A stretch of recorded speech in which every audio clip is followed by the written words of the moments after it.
between the Nueva Ecija and San Juan. This game is featuring two teams of a heated rivalry in the past 2 years of the Mpbl.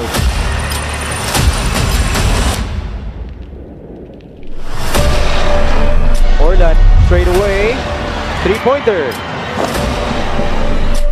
Royce Humang seemed to have hurt himself. Oh, and he still drained that jumper. Panganiban drives, Panganiban scores. Makaloni scores inside, and that's basket and one. Wico will drive, Byron for the lead. That's good.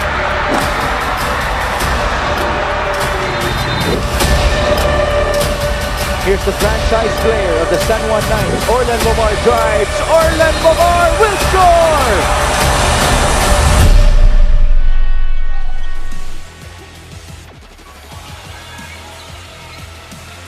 Mula sa Luzon, sa Visayas, sa Mindanao at sa iba't ibang sulok ng mundo, kami po ay nagpapasalamat sa inyong panonood ng Maharlika Pilipinas Basketball League, ang liga ng bawat Pilipino.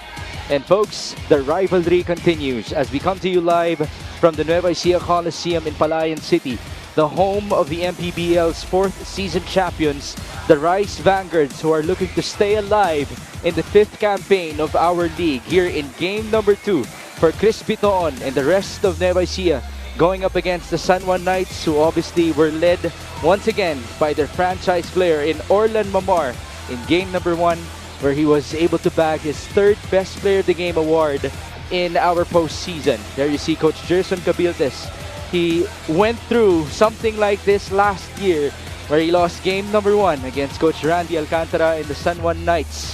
But last year, Coach Randy had home court advantage in game 2 inside the Phil Oil Eco Oil Center, wherein they were one Jodel three-pointer away. That's Jodel Fuentes, who had the chance to advance San Juan to the finals, but he wasn't able to make it. So Nueva Ecija, with the heroics of Shaq Taganas, was able to survive and ultimately win the series in 3 games. Is it going to be payback or back-to-back as we welcome you to our coverage here in Palayan City? Thank you for joining us. This is Mix Gomez at your service alongside Javi Palanya and Sydney Crespo. Now, Javi, I don't have a complicated question for you. I just want to get your thoughts about this heated rivalry so far. Yeah, these two teams have figured it's such close encounters the past 2 years, and we can only hope for another blockbuster matchup here in Game 2 as Nueva Ecija tries to extend this series to a deciding Game 3. Well, if there's going to be a Game 3, it will happen here in Palayan City this coming Monday, because as you take a look at our playoff bracket, the Pampanga Giant Lanterns have already advanced to the North Division Finals. That's right, the first team into our division finals, the Pampanga Giant Lanterns, outclassing the Caloocan Batang Kankalu. Tomorrow, it's going to be the south end of things as Bacoor tries to dispose of the Zamboanga Family's brand sardines, as well as the Batangas Embassy Chill. They will try to enter series against the Jensen Warriors of Coach Rich Alvarez. Now, speaking of the Jensen Warriors, their former star, Nico Panganiban, is now playing for the San Juan Knights, and he was actually almost our best player in game number 1. Talk about his performance. Yeah, Nico Panganiban really exploded in that game, especially in the 4th quarter, where he scored 11 points, showing that all-star caliber performance that we knew him to be last year when he played for the Jensen Warriors. He really set the tone for that comeback of the Knights in that 4th period before Orlan Momar and Marvin Taiwan took over in the clutch. Look at the shot chart right there of Nico Panganiban. Couple of shots from the outside, but a lot of them, of course, coming from the inside, and that's something that Nueva Ecija has to prevent. We all know how Nico Panganiban is very successful whenever he gets a free lane to the basket. Such a talented slasher, and of course also a very athletic finisher as well. I want to give a big shout out to our production team for that shot chart. It basically explains to you that Nico Panganiban is a guy who shoots 3-pointers or who gets layups for the San Juan Knights. As now we talk about Michael Wico, the king of the north for the Nueva Ecija Rice Vanguards. He had a very unique stat line in game number 1.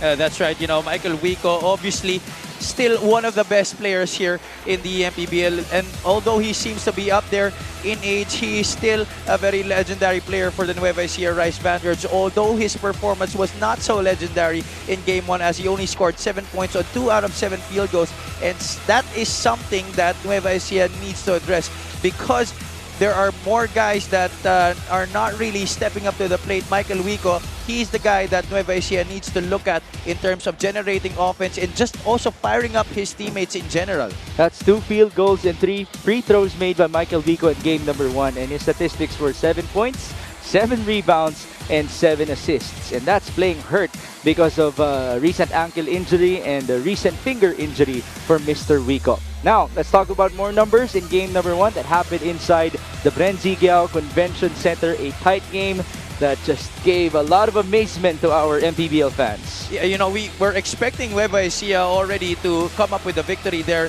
in game 1 in the Brenzigao Convention Center. However, San Juan had other plans in that match. The Rice Vanguards were ahead by as much as 14 points. In fact, they led for almost 31 minutes in that game before San Juan took over in the fourth quarter. They scored 50 points in the second half, talking about the Knights, and limited only Nueva Ecija to 11 points in that third quarter. That started their downfall, and which ended in an 86-82 victory for the Knights. As we look at the numbers here, the biggest stat line that both teams need to improve on are actually the free throw shooting. 21 out of 35 for the Knights, 11 out of 22 lamang para sa Nueva Ecija. These are things that dapat postseason na, dapat sharpen na ang free throw shooting ng parehong koponan, especially from these championship caliber teams with such deep rosters.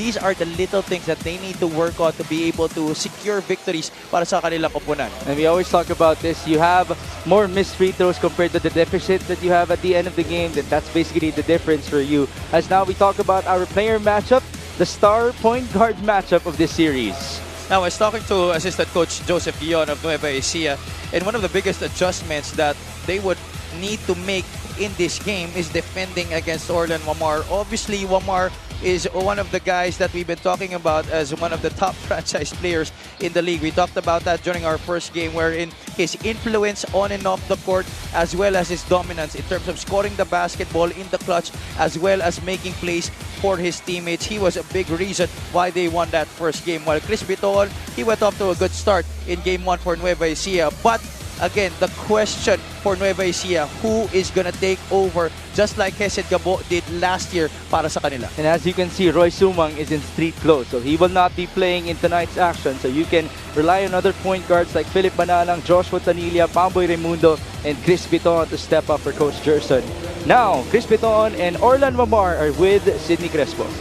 Yes, Migs and Javi, kasama ko nga ang top guards ng kanilang mga teams, Orlan Wamar Jr. and Chris Bitoon. Orlan, this is your chance to take San Juan back to the North Division Finals at nasa inyo na rin ang momentum ngayon. How will you take advantage of this opportunity? Coming from this game, iniisip namin na do or die sa amin kasi yun nga, mahirap bumalik dito kasi pag nag-game 3 pa, alam namin, delikado na kami. Kaya yun, sana kung ano man ginawa namin ng game 1, madoble pa namin yun.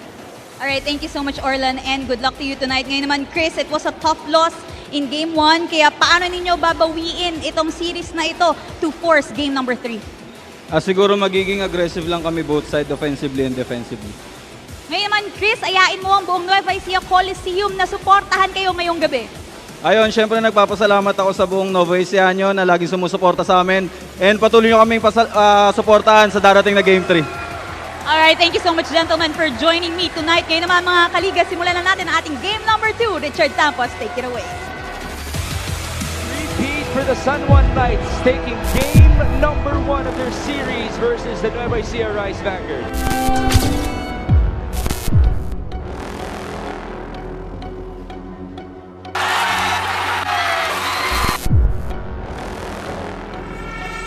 Nice cut. Jay Collado hangs and scores. Villarias on the reverse. Yes, sir. Basket and 1. 7 on the shot clock. Pamboy leans in and that's good.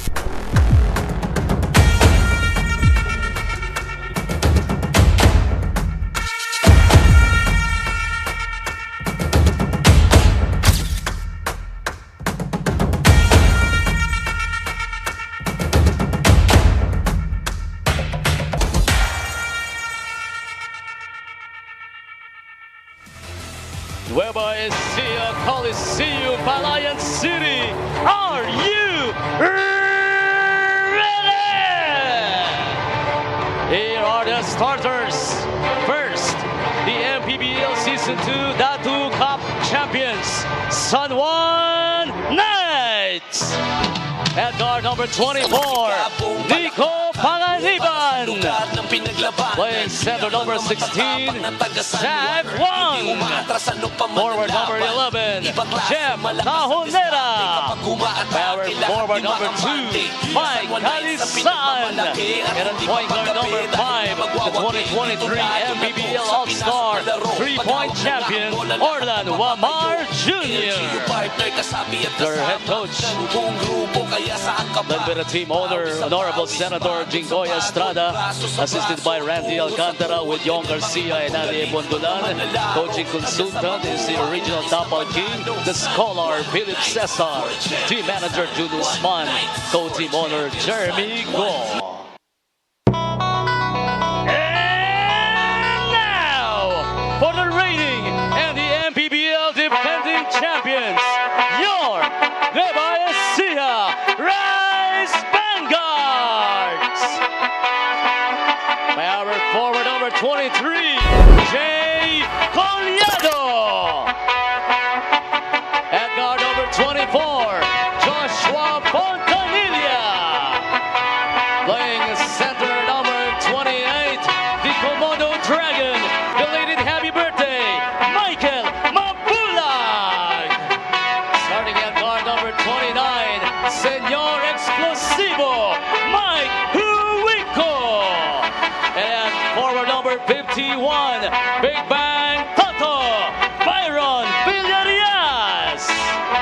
Rice Vanguards is led by Gerson Tavildes. His assistants are Noy Catalan, Florian Pineda, Arnold Oliveros, Joseph Guion, Harold Dang, and Ariel Season. Team coordinator Dan Javier. Coaching consultant Steven Son Chu. Assistant team manager Raymond Dizon. Presenting the starters for game number 2 of San Juan and Nueva Ecija, we have Orlan Momar, Nico Panganiban, Zach Wang, Michael Calisaan, and Jeff Tahonera for the Knights. And then we have Joshua Fontanilla working with Michael Wico, Michael Mabulak, Jay Collado, and Byron Villarias for our defending champions, the Nueva Ecija Rise Vanguards. San Juan leads this series 1-0, much like last year, but the difference is this time around, Byron Villarias and company have home court advantage. If they win tonight, we will head back to Palayan City this coming Monday for game number 3. Thank you for joining us. This is Mix Gomez at your service alongside Javi Palanya and Sidney Crespo. Now, Orlan Omar has the basketball, and as Javi mentioned in our pregame, it's all about stopping him for Nueva Ecija. And in this game, there's no Roy Sumang. So I asked the 4 point guards available for Coach Gerson, how do you stop Orlan Momar, as now it's a turnover for San Juan? Joshua Fontanilla said it's better to have him shoot with one hand rather than 2 hands, which means we'd rather give him the layup rather than the 3-pointer. The same thing came from Philip Manalong, make him shoot from the inside. Pamboy Raimundo said, deny him the basketball. And Chris Biton said, kailangan namin siyang pagurin defensively, so we have to attack his defense. That's what they're trying to do now in that first possession, as Fontanilla tried to take him off the dribble, but Mabulak could not knock down the shot after that 2-man game. Michael Wico hearing the cheers of the crowd, scramble inside, no foul called. And here comes Panganiban on the run. Nico Panganiban is fouled. And that's 2 free throws. This is not the start that Nueva Ecija would want, allowing Panganiban right away the opportunity to score in transition. Oh, And right away, an altercation between Jeff Tahonera and Michael Wico. Calisaan trying his best to push away his teammate. Alam niya na importante si Tahonera, especially when you're going up against a team with a deep front line like Nueva Ecija. You need Tahonera's experience as well as his ability to shoot from the outside and play physical against the big men of the Rice Vanguards.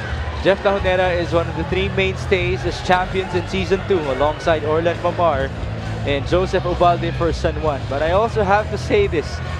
This seems to be the earliest time that we have seen Rudy Distrito on his feet in an Mpbl game, which is just a testament as to how physical it has been already in this opening minute. There you see the altercation between Wico and Tajonera, and it doesn't stop there.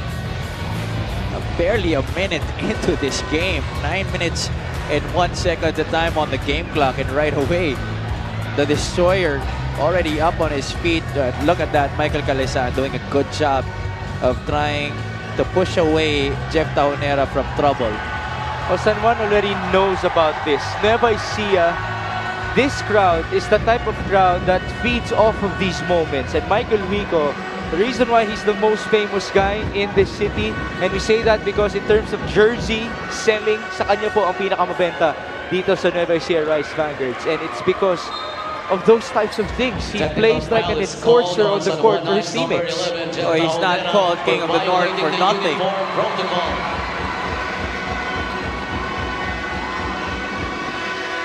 There's Coach Randy Alcantara, who obviously has a lot of commitments as a coach, but he has made his way here in Palayan City, as now he's not happy with the referees.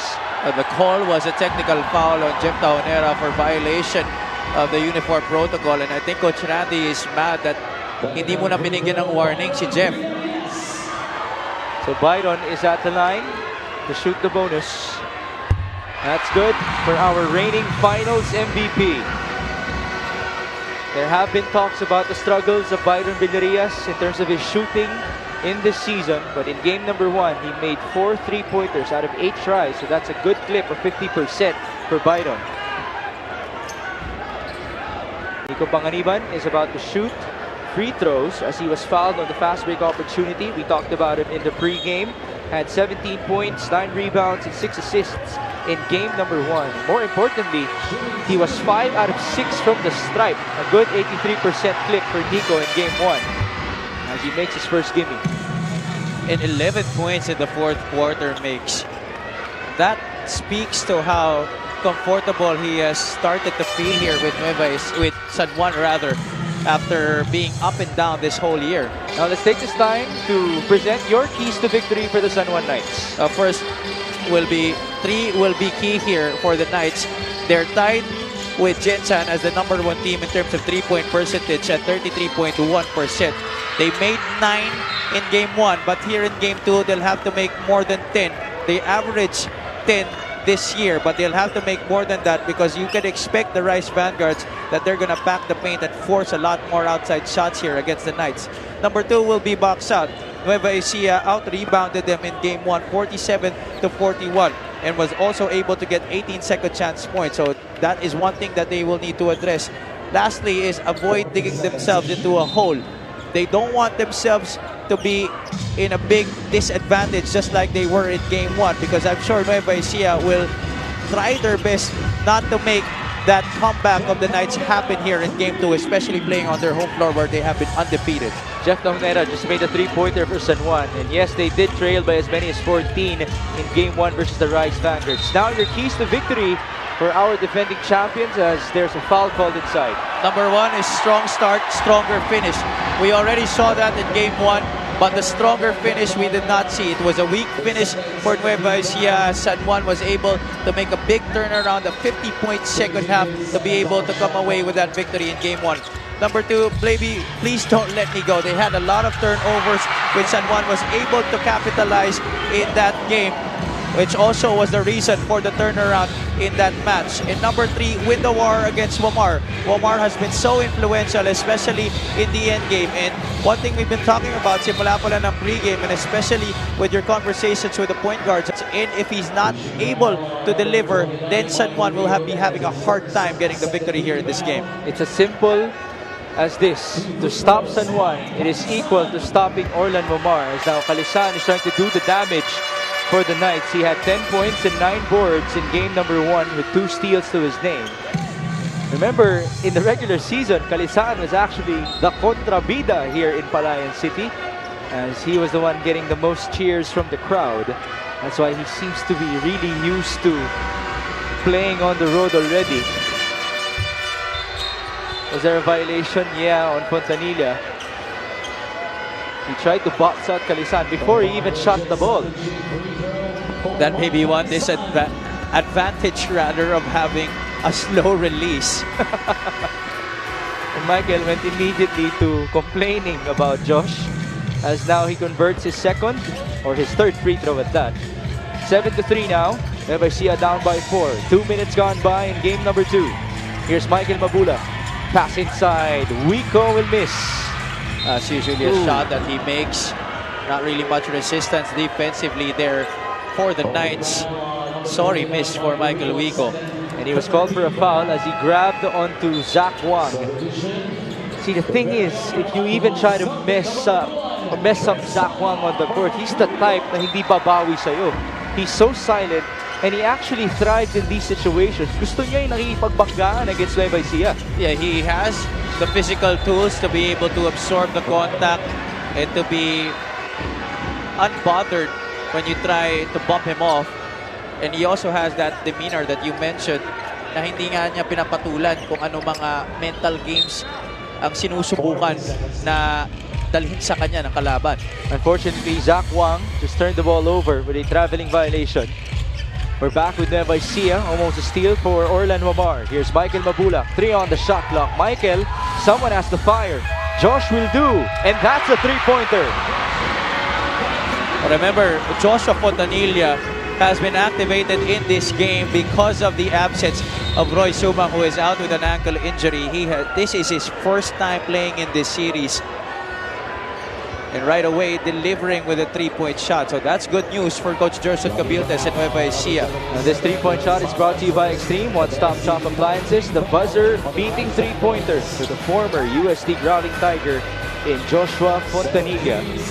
He's had a ton of starts already in the season for Coach Gerson. Then again, as you mentioned, he wasn't in action in Game 1. Let's see what he can do against Orlan. Wamar, two-man game. They go to Kalisaan, mid-range, too strong. Coach Joseph pushing. Coach Joseph Dion mentioned during their warm-up that they would give Orlan Wamar different looks on the pick and roll. Sometimes they would trap, sometimes they would force him to shoot from the outside, and sometimes they would give him a look driving inside the paint to distract him and make him guess what he's gonna do to not make him feel comfortable with just one look. Good defense by Nueva Ecija. Here they are on the counter. Collado for 3. Bombs away. One other thing that could be a very good use for Nueva Ecija, and one reason for them being undefeated here at home, is to use the energy of the crowd. The Nueva Ecija Rice Vanguards are still undefeated here in Palayan City. This season, they're 7-0.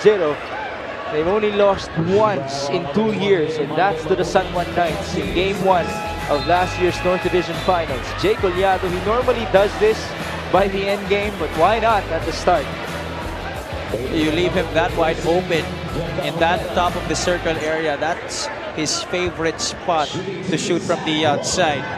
Whenever he's trailing a play or maybe coming out of a pin down from the free throw line area, you gotta be wary of the presence of Jay Collado. Now, we have to be wary of the presence of our courtside reporter, Sydney Crespo, who has a report for us.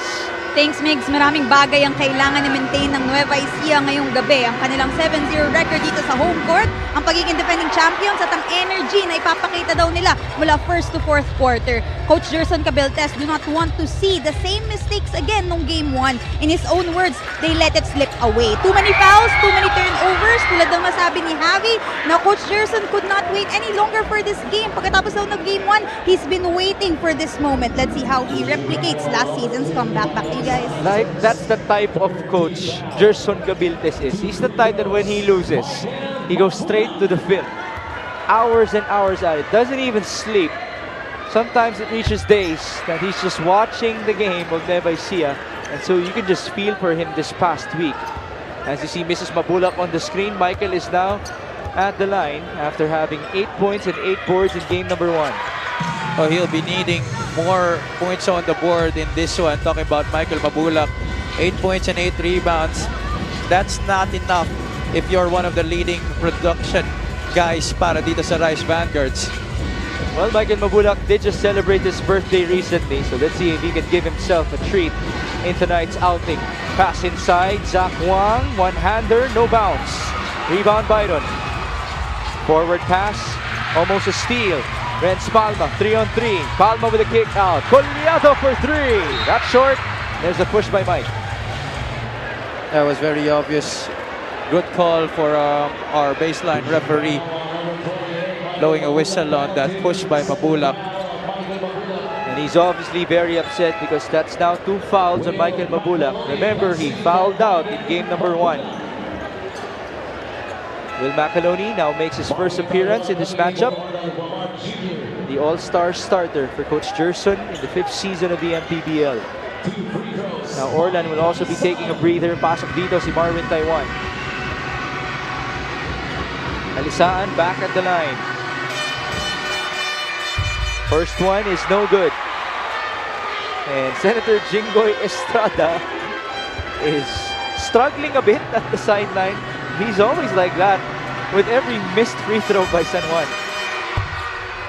Well, if your team missed 14 free throws, 21 out of 35, then you would really act some way like that.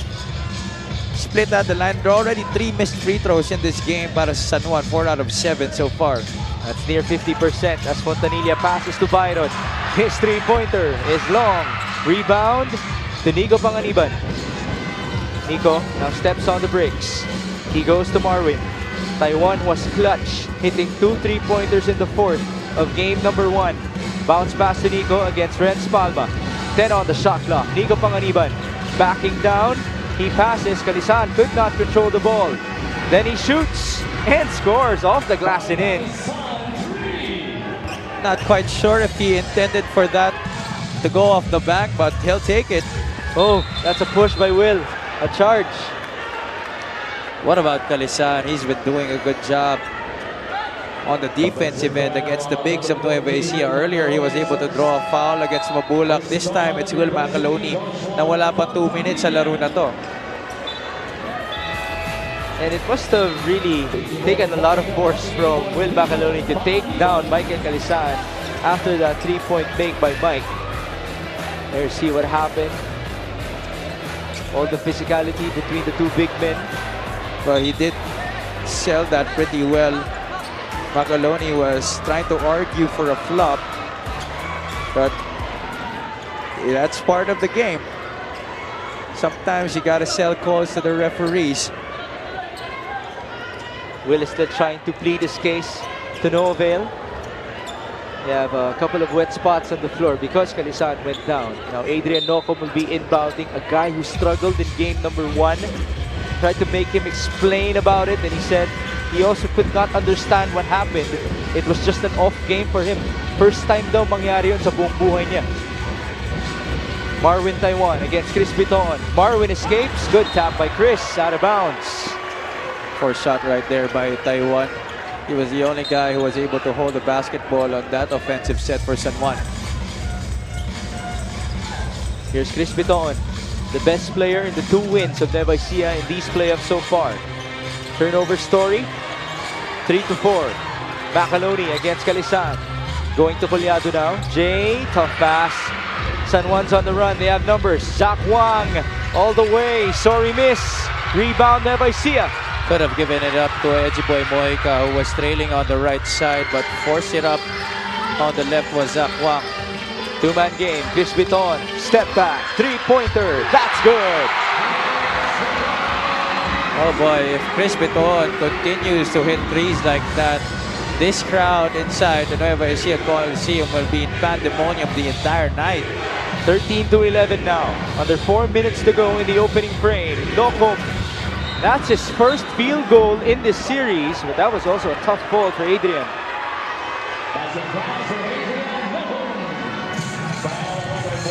He looked to have hurt his shoulder. Let's hope it's not as bad. It looks like he's able to get some movement on it. And he's now up on his feet. Let's see what happened. He tried to turn the corner, got the step on Villarias, but Macaloni was there to get him off balance. Now we know that whenever someone is airborne, it doesn't take a lot of force to get them out balanced. That's really dangerous if you think about it. And remember, Will Macaloni did something like that to Don Reverente in the Pasay series, wherein Don Reverente tumbled in the air. So it's good to see that Nocum is okay. And there's no drastic call for Will. You could have even argued, if you're Coach Randy Alcantara, that should have been an unsportsmanlike foul because there wasn't really a play for the basketball. 14-13, Taganas, high-low, good hands by Kalisaan. Ball out of bounds in favor of San Juan. That's what he's there for. That length on the defensive end, trying to play the passing lanes. He's such a blue-collar worker. Ito si Mike Kalisaan. He's willing to do anything to disrupt the opposing team's plays. 14-13 now, with 3.5 minutes remaining in the first quarter of game number 2. Marvin Taiwan calling for horns. He goes to Kalisaan. Face up, jumper, air ball, rebound, and the putback for EG Boy. Kalisaan's much more aggressive and looking for a shot here in the first quarter. He readily apologizes after the miss. Good thing Mojica was there to trail the play. 3-point lead now for San Juan. Chris Bitoon going to Jonathan Uiloan against Mojica. Now the ball is with Will Macaloni. Lefty versus lefty. Macaloni will score. That's such a tough move coming from Will Macaloni against the double team, able to knock it down off the glass. Lead cut down to 1. Adrian Nocum against Renz Palma. Off of the cross. Here's the switch. Nocum against Taganas. Nocum, no foul there. Good defense by Macaloni. Forward pass. Nice escape by CB. Does anybody do it better than Shaq Taganas making that forward pass off of a defensive rebound? That was such a difficult feat to make. And Nueva Ecija has the lead as Taiwan is fouled. I thought that was going to result in a turnover, but look at that again. This was the stop. Macaloni coming up with that play, and then ball ending up with Taganas, who gets it to Chris Viton, who somehow, someway is able to catch that basketball against the defense of Marvin Taiwan. The calculation made by Shaq Taganas, which is so impressive because it's like he was able to see in his mind where Chris Viton was going to be at the time we're in. The ball was going to land on the floor. The precision right on the money para kay Shaq Taganas. Marvin Taiwan is now at the line. He had 6 points, but those 6 points were made in the clutch with 2 3-pointers as he makes his first free throw. We talked about him time and time again as an ever-reliable backup point guard to Orlan Wamar. He's so reliable na umabot na sa punto na pinagsasabay na sila ni Coach Randy. As now Marvin will take a breather. Balik dito si Orlan. AC Soberano will also check in for Zach Wang. I think Soberano is one of the guys who need to heat up early here for San Juan, especially noting that they have to shoot more threes in this game. And Soberano is definitely a capable scorer from the outside. AC had 8 points in game 1 with 2 threes. CB with a second 3-pointer. That spot, money for Chris Viton so far here in this game. 20-18, Wamar's double team. Ogsang will go to Nocum. 12 on the shot clock. 3-point shooting. Combined 6 makes now as a turnover was forced by Nueva Ecija. Boy, you still got to give it here to Adrian Nocum. A lot of players will be scared to go inside and attack the paint after they were hurt on their first try to the basket, but not Adrian Nocum. However, on the other side, you see here Chris Viton snaking his way past the defense and giving it up on the roll to Will Macaloni. That's a bit underrated though, having a pick and roll on the break. It completely deceives the defensive players of San Juan as Will Macaloni will now proceed to the line. Here's Will. Conversion for one of the best free throw shooting big men in the Mpbl. It really helps him a lot that he has a guy like Chris Viton to feed him the basketball in situations like that. He doesn't have to put in as much effort in generating baskets because he has a guy like Chris Bitoon making that happen for him. What a move by Ichiboy Moika. You don't get to see that every day. Here in the Mpbl, he's been known as a big 3-and-D guy, but back during his collegiate days, he's been a talented scorer for Adamson. Renz Palma, a talented scorer himself, misses. And here comes Orlan against 3 players. 3-on-1 now. Macaloni lost his balance. Good defense by Wamar. Now the ball goes outside. Not a usual sight seeing Orlan Wamar giving up the basketball, but then what about his defense and pulling the chair underneath Will Macaloni in what was supposed to be an automatic 2 points? Under a minute to go in the first quarter of game 2. Bitoon, jumper again, no good. Rebound to Nokum. And here's Adrian on the run. Nokum passes. Soberano will fire. That's a corner 3. That's lousy defense coming from Renz Palma. You don't give up after that fake. You try to get in front of him once again and make the shot for him harder. Unfortunately, AC Soberano, he only needs a little daylight to get a shot off. That's the third 3 of San Juan out of 4 tries already in this game. Nice cut by Renz. Sorry miss. Taganas, wala pa rin. One more rebound and Taganas will proceed to the line. That's a playoff foul by Ichiboy Mojica. Nothing needed. No review needed rather in that play. He did try to go for the ball. Shaq Taganas was also ready for that contact.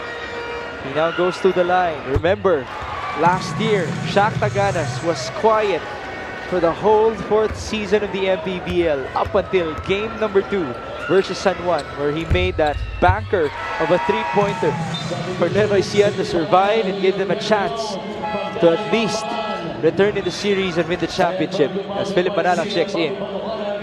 He's one of those veterans that you really love to have because, sabi mo nga, despite being quiet the whole of last year, when you need him the most, when it matters the most, he's able to flip the switch, perform, and deliver for your team. Taganas will take a breather. Balik dito si Michael Wico. And here's Marvin Taiwan. 11 seconds to go before the end of 1. Down to 6 seconds. Marvin against Wico. Taiwan spins and kicks. Nokum will have to fire. And he will beat the buzzer. That looked good. Excellent ball movement right there para sa San Juan. Taiwan, I thought he was going to go for the last shot himself, but he simply initiated that offense, drawing 2 defenders, having Renz Palma delayed and closing out Nico Panganiban, and Panganiban delivering that extra pass to Adrian Nokum. That was clear as day. So the basket will count for Adrian Nokum. He's off to a good start after shooting the ball 0 out of 6 from the field in game number 1. And so it's a high-scoring first quarter. 26-25 in favor of San Juan here in Palayan City.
Let's talk about Adrian Nokum, the all-star for the San Juan Knights. Oh, he was really stymied in game 1.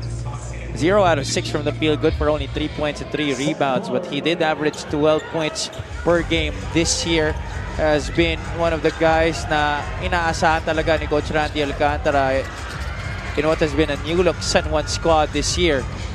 Turnover. AC Soberano, pass to Nocum, and Adrian scores again. First quarter field goal shooting natin. Oh, he timed that perfectly. Look at that, 53% from the field for San Juan, 42% para sa Nueva Ecija. But because of the field goals from the outside, Nueva Ecija has been able to keep this game close. Free throw shooting, by the way, is at 8 out of 11 for San Juan and 5 out of 6 for Nueva Ecija as Jonathan Oiloan makes a three-pointer. First three-pointer of the game for Oiloan. That's one guy you don't want to heat up if you're San Juan. 28 all in game number 2.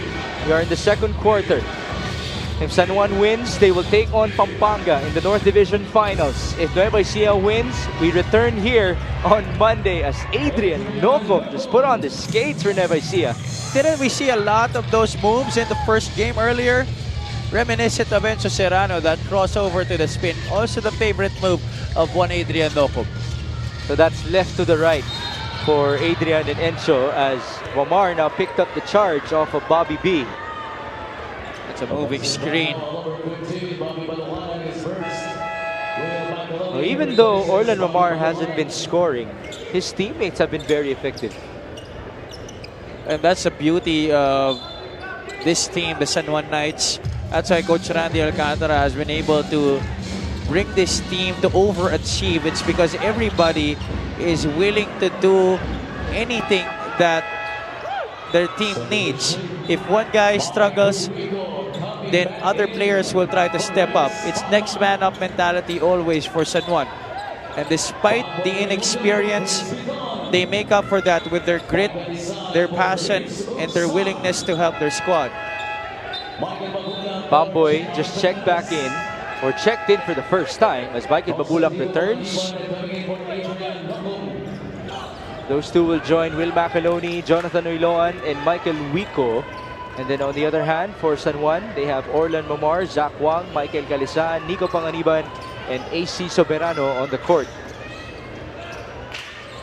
What about the chess match here between these two coaches? Ang bilis na palitan ng tao dito. A lot of situational subs happening throughout the course of this game, and we haven't even got through the halfway point of this second quarter.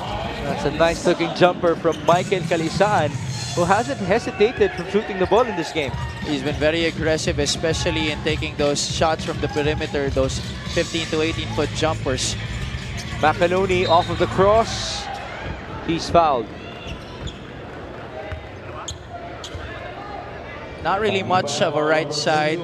Ito si Will Macaloni. He'll do everything he can to try and get a basket or fish for a foul going left. But he's so good and he's so strong going to that strong side of his that most of the time it ends up in a foul drawn against his opponents. Macaloni just made his first free throw.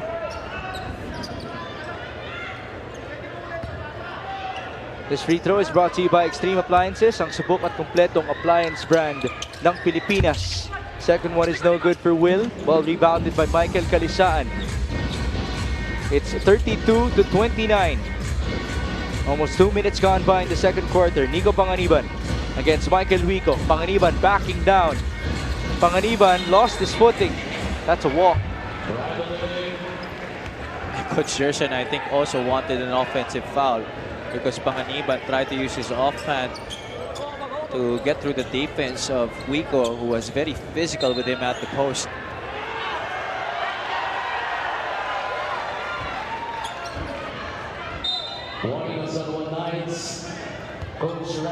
There's a warning on Coach Randy as he was trying to complain to our referees.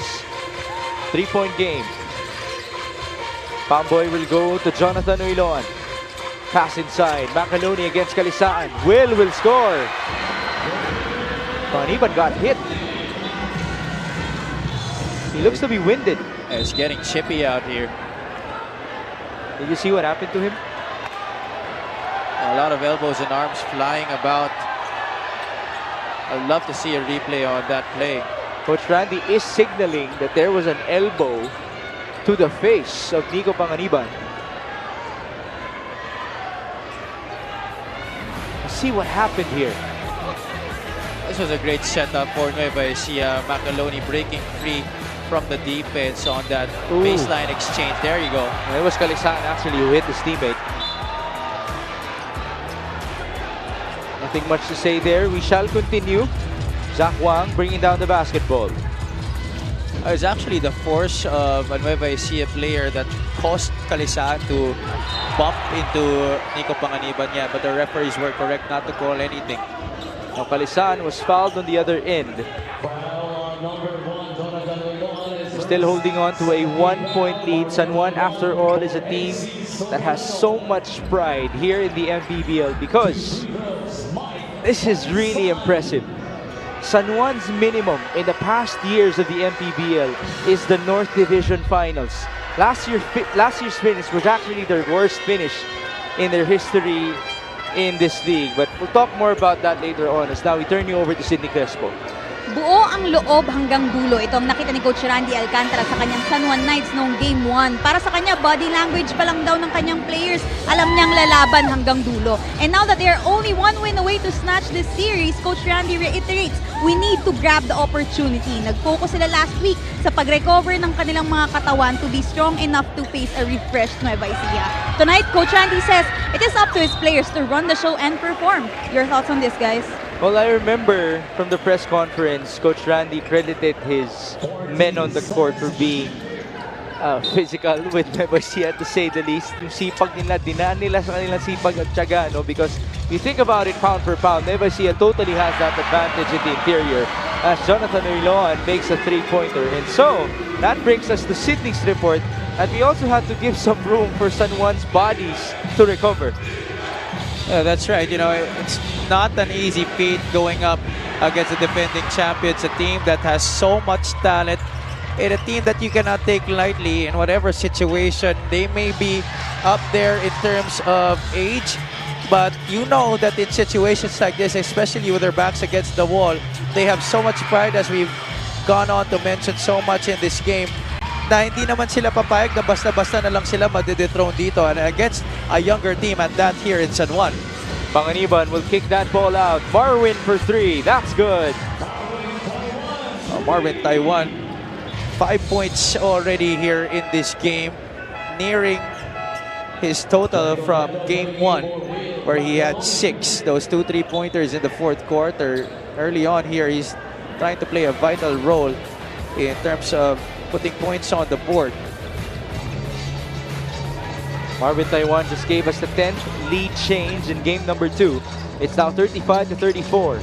Here's Jonathan Uiloan going to Pamboy Raimundo. 3-point shooting natin. A combined 12 out of 17 as Wico is fouled inside. So it looked like both teams are really trying to hit the shot from the outside. They know that once that starts to fall down for their respective squads, their slashers will have open lanes to the basket. And you know, both teams, Nueva Ecija and San Juan, both have capable players who can attack the cup and finish strong. Now we have a timeout to calm everybody down here in Palayan City. The score is 35-34 with over halfway done, or almost halfway done in the second quarter.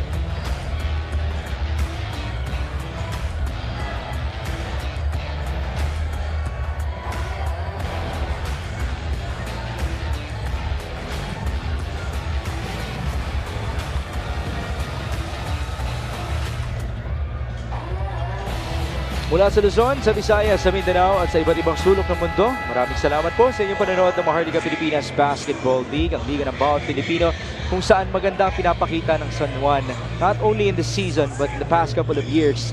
They weren't present in Season 1, so we can't count them in that season. But in Season 2, Their first season in this league, they were champions. In Season 3, they lost in the finals. In Season 4, they lost to Nueva Ecija in the North Division Finals, courtesy of Sir Bong Cuevas and company. And so if you're San Juan, you actually don't want to follow that trajectory, no, na pababa ka na pababa sa playoffs. You would want to go back to the top of the league wherein you can actually win a championship, because now they're looking good, up 1-0, and they still are holding on to a lead. Well, not anymore, because Michael Vigo just tied things up 35 all in Game 2. And you know what, makes come to think of it, if you're San Juan, once you are able to dispose of Nueva Ecija in this series and move all the way to the division finals and have yourselves the opportunity to make it to the national championship, you could be doing two things. First of all, you're dethroning the defending champions. Next, you're setting yourself up to be the only team in the history of the league to repeat as Mpbl champions. Right. And imagine their storyline if they beat Nueva Ecija and Pampanga and Makati in the North Division. That's before the national finals.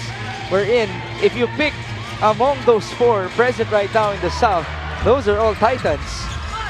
So that's a tough journey for San Juan, as now Michael Mabulak is fouled inside. That's correct, especially with a team that has a lot of unheralded stars. A lot of guys who were looked over by multiple teams. In fact, with all of those teams that you mentioned, San Juan has the least talented roster in terms of big names. But in terms of grit, determination, and the willingness to do anything it takes to put out victories for their team, they definitely are the top. Mabulak just missed his first free throw. Played 16 minutes in game number 1. Could have played more, but he fouled out. Here's the second. Just made it. 11 lead changes now. Nueva Ecija on top by 1. Byron Villarias now returns as he joins Pamboy Raimundo, Michael Wico, Michael Mabulak, and Jay Collado. On the other hand, it's Marvin Taiwan with Adrian Nocom, E.G. Boy Mojica, Michael Calisaan, and Jeff Tahonera. Halfway done in the second quarter. Taiwan. Marvin drives. Nice cut. Kick out. Mojica for 3. That's long. Rebound Calisaan. Michael saves the ball. Good effort by Calisaan. Nocom drives. He's met hard by Jay Collado. I give a lot of credit here to Adrian Nocom. He had all the reason to go up to Jay Collado and say, hey man, but he didn't do it, just walked away after that whistle was blown. Wow. That was a takedown by Jay Collado with his hands up at that. Look, he didn't even try to go up and talk to Jay Collado. He realizes that it's all part of the game. The physicality, especially at this level where there is a lot at stake, especially with the history of these two squads going up against each other. First free throw is missed by Adrian Nocom. He is the leading scorer for Senator Chicoy Estrada, who's looking a lot more stressed now with the missed free throws of San Juan. That's 2 missed free throws. 8 out of 15 from the charity stripe so far here in this game for San Juan.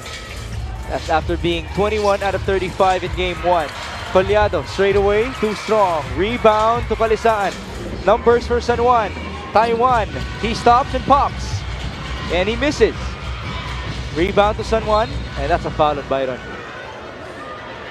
If you're Nueva Ecija, you have to realize the basics. On the fast break, you pull up for a jumper from the perimeter. The most dangerous guy to get to the offensive rebound is the guy who shot the basketball, and Marvin Taiwan was able to get that offensive rebound. They have a timeout. Nueva Ecija up by 1.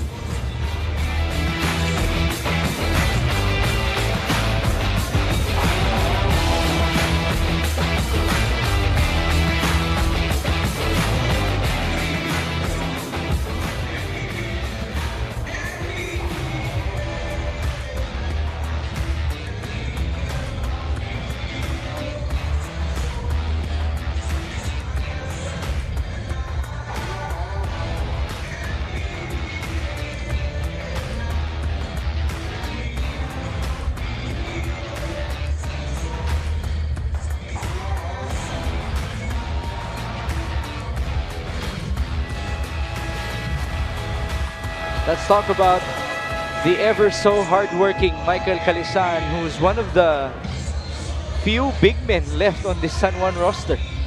10 points, 9 rebounds, and a couple of steals in game 1, but he did have to bleed for his points against Nueva Ecija.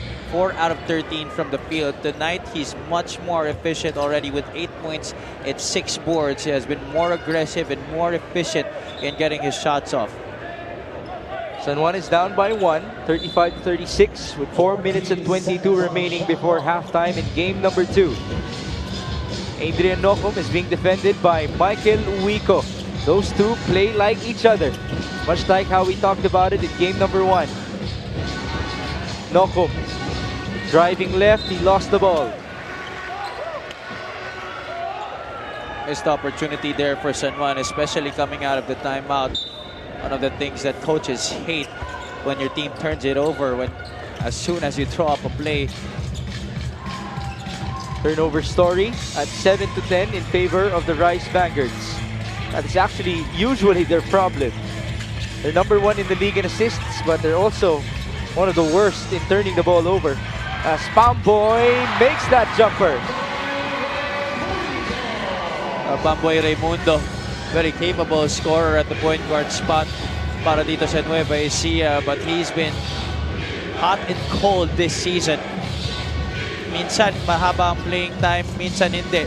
It's his defense that's been a big liability. That's made Coach Gerson question how much playing time he's going to give Pamboy Raimundo, as Boy Mojica answers with a chance to get 3 points the old-fashioned way. Nice lob on the other end by Adrian Nocum, finding Boy Mojica, who had a bit of an advantage against Byron Villarias. That's 2 fouls now for our reigning finals MVP. Mojica is one of those guys who has had to be converted from 3 to 4, that small forward, power forward, and vice versa, because of the lack of natural big men for San Juan. This is a close one. That seems to be a 3 for Pamboy. Yeah, looks like it was a 3.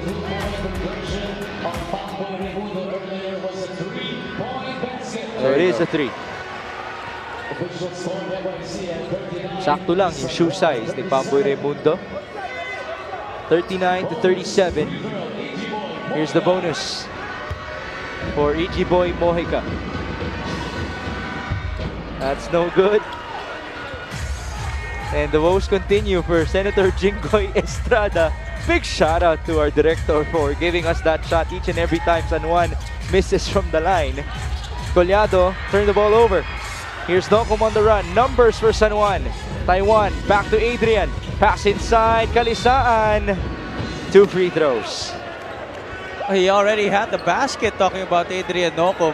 A little bit too unselfish on that play, but still a positive outcome out of that offensive set in semi-transition for San Juan. Collado now has 3 fouls in this game. And Will Macoloni will proceed to the court to replace him. Calisaan with 2 more free throws. He's 3 out of 8 so far from the line. Make that 4 out of 9. Ayan, napapalakpak na at napangiti. Paminsan-minsan para kay Senator Jinggoy Estrada. Free throw shooting, 50% for San Juan so far. Now they're above 50. We have another deadlock with 3 minutes and 11 remaining in the second. The score is 39 all.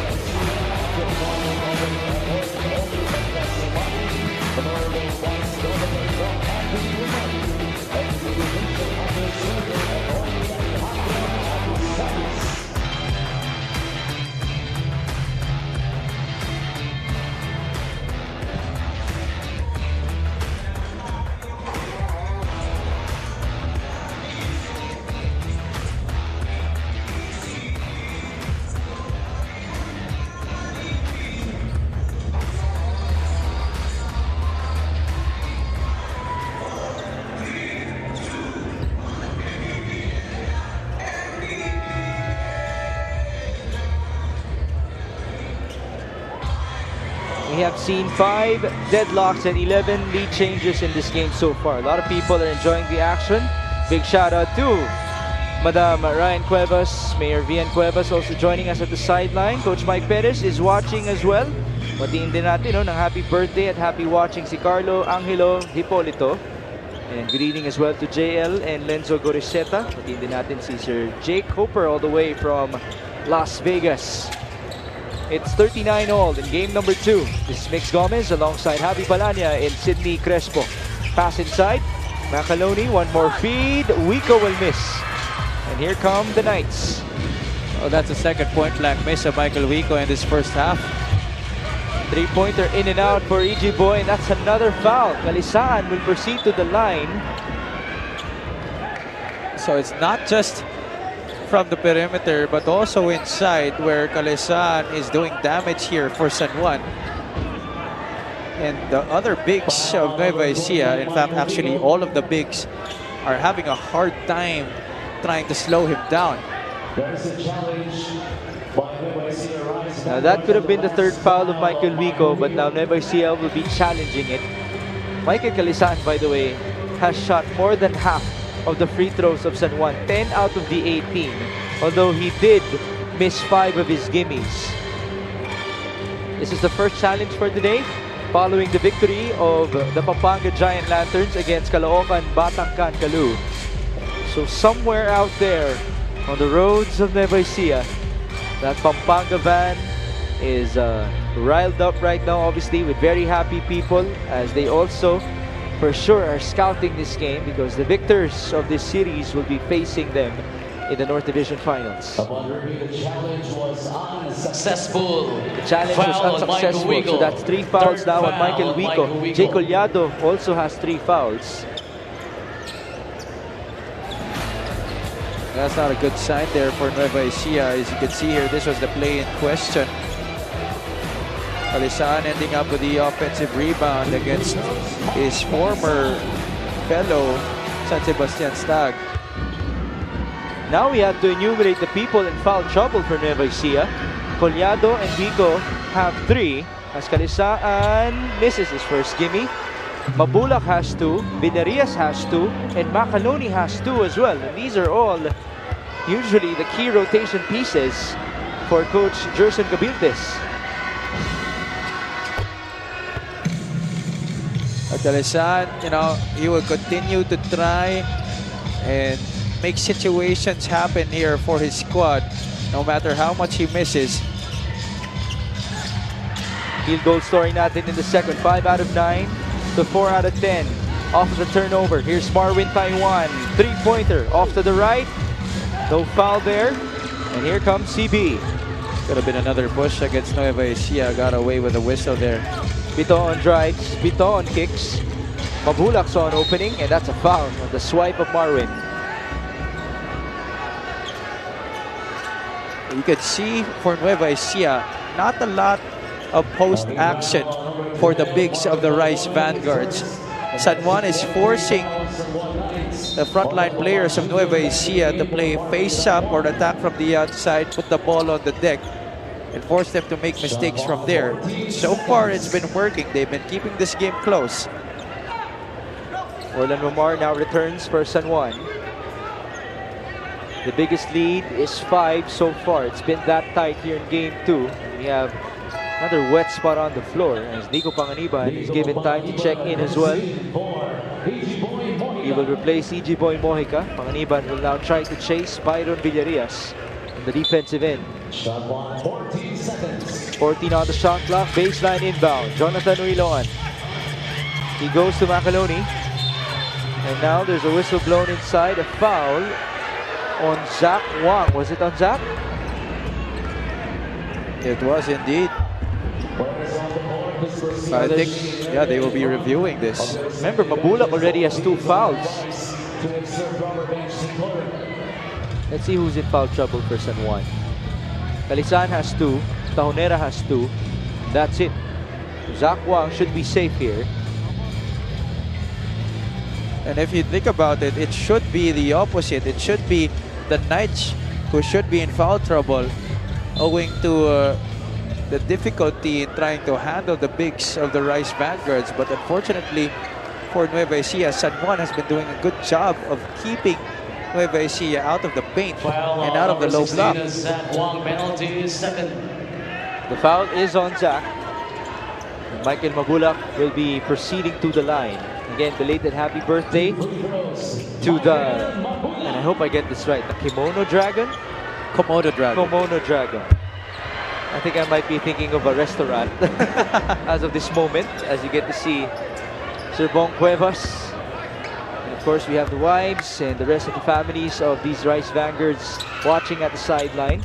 Remember, the finals, where they actually played against Zamboanga in Zamboanga, pinadala po Sir Bong Cuevas, no, yung mga kapamilya ng kanyang mga players in order for them to get support on the road.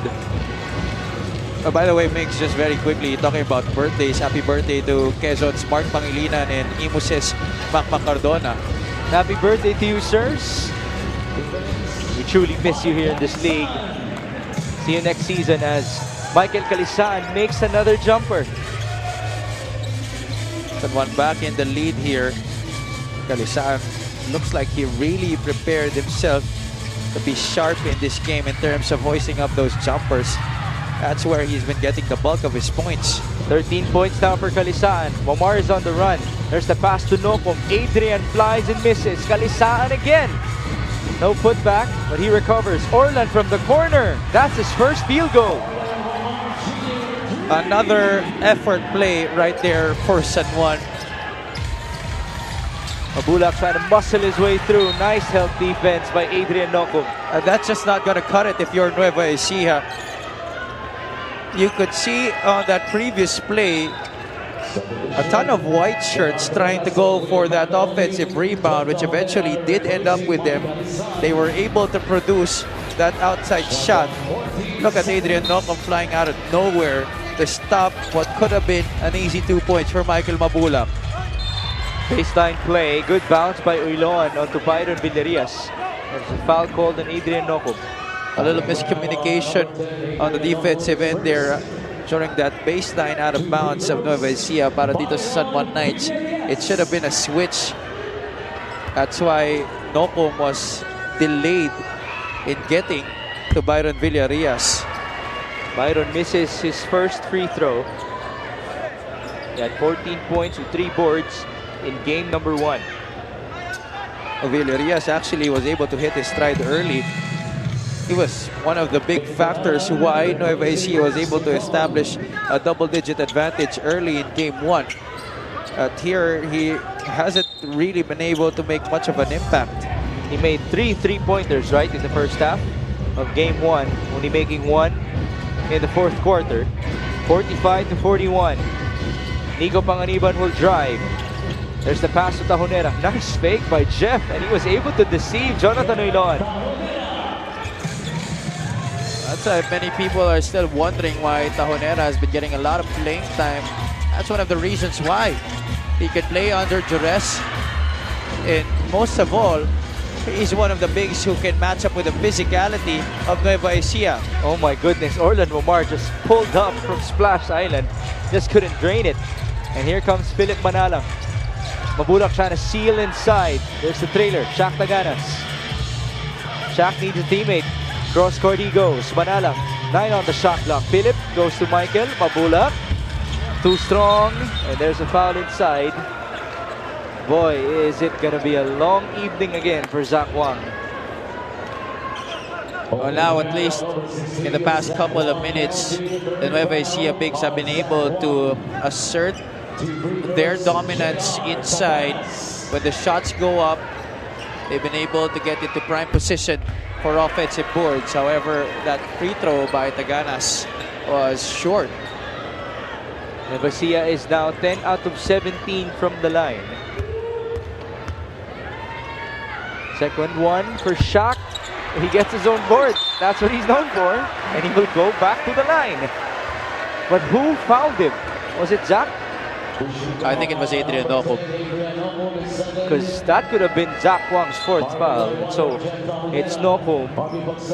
He's not in foul trouble. Only his 2nd foul.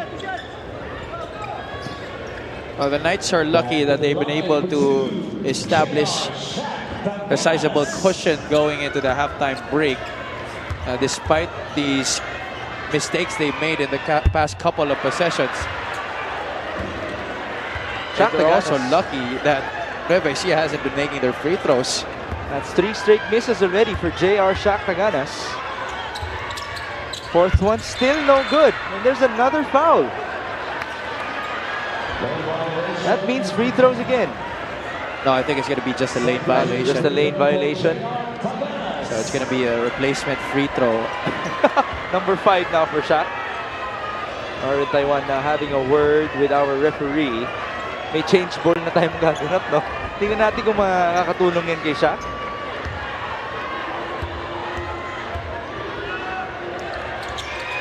And that's good.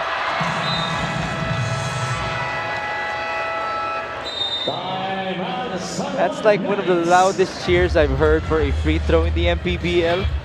Shaktaganas truly deserves it. He trims the lead down to 5 with 16 seconds to go in the second quarter. But remember, in game number 1, in these last seconds of the second frame, we were able to witness 2 great plays made by Coach Gerson Gabildes and Coach Randy Alcantara, 1 each respectively, with conversions from downtown. As now we listen in to Coach Randy. Baru nito. No. Okay. Go. Dito. Base. Saka si Marco. Okay. Una ka no. Screen. Okay. Tapos screen dito. Pag ganun mo, screen naman dito si Casey. Screen mo si Orlan. Alisin ako mo eh. Okay. Dito ka. Okay. Tapos dito ka mapunta. Okay. Pag nakuha, si AC ang nakakuha, bigay mo kay Marwin. Okay na? Pag si Orlan, okay na tayo. Okay. Look, yung tao ni, yung tao, ball split to ha, yung tao ni Pagsanan, ang mag-screen, baka pa nag-screen sa takin. Ha? Gamitin yung mga mga extra pass yan ha? Extra pass yan, mahaba yan.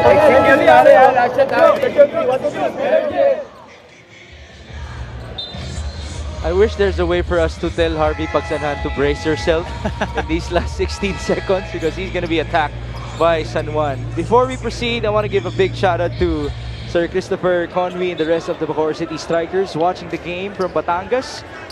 They will have their own version of a Game 2 tomorrow in Batangas City against Zamboanga.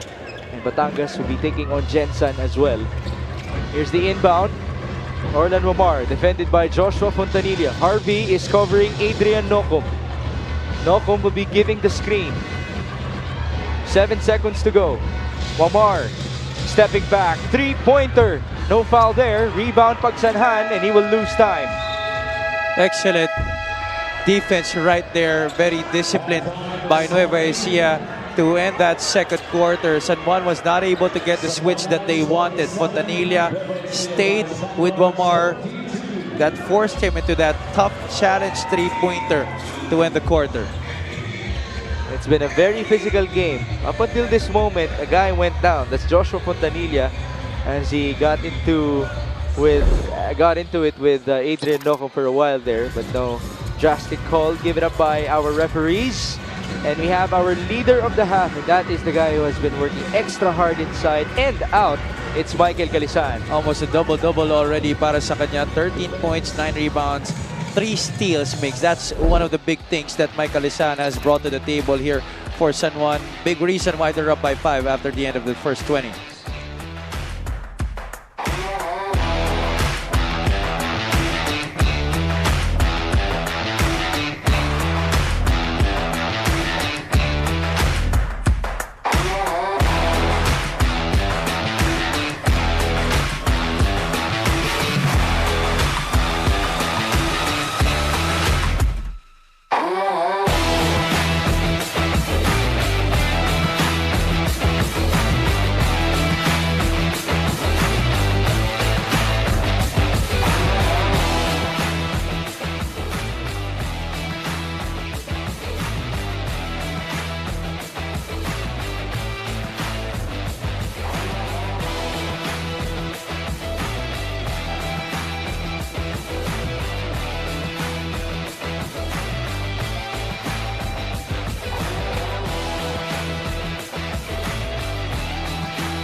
may labay nagkakaisa.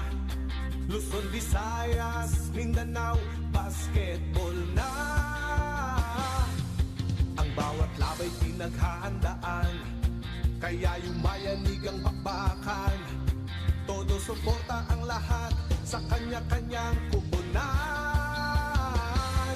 Basketball na muna tayo, iwasan na ang mga bisyo. Sports ang laging iisipin, sa droga ay huwag paalipin. Buong bansa'y magsama-sama. In 5, 4, 3, 2, 1, Mpbl na! Mpbl na! Yan ang liga ng bawat Pilipino, sa Luzon, sa Visayas, sa Mindanao. Mpbl na! Yan ang liga ng bawat Pilipino, sa Luzon, sa Visayas, sa Mindanao.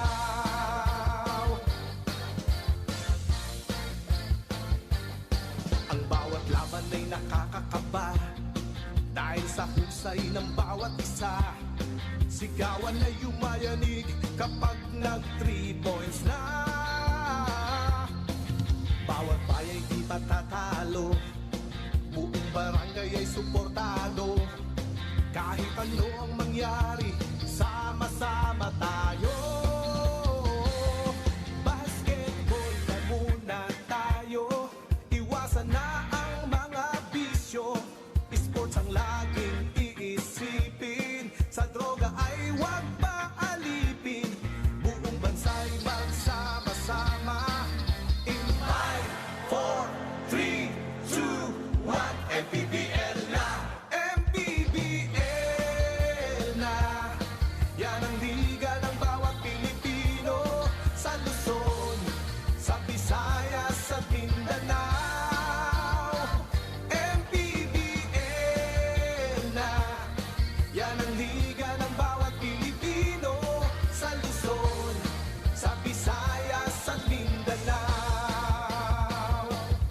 Sa Luzon, sa Visayas, at Mindanao. Mpbl, Maharlika Pilipinas Basketball League.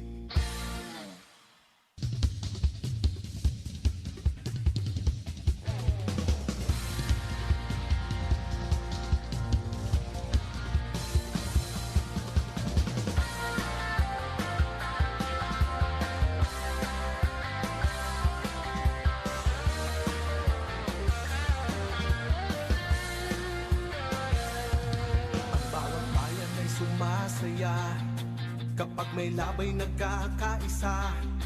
Luzon, Visayas, Mindanao, basketball na. Ang bawat labay pinaghahandaan, kaya yumayanig ang bakbakan. Todo suporta ang lahat sa kanya-kanyang kubunan. Basketball na muna tayo, iwasan na ang mga bisyo. Sports ang laging iisipin, sa droga ay huwag paalipin. Buong bansa'y magsama-sama. In 5, 4, 3, 2, 1, Mpbl na! Mpbl na! Yan ang liga ng bawat Pilipino, sa Luzon, sa Visayas, sa Mindanao.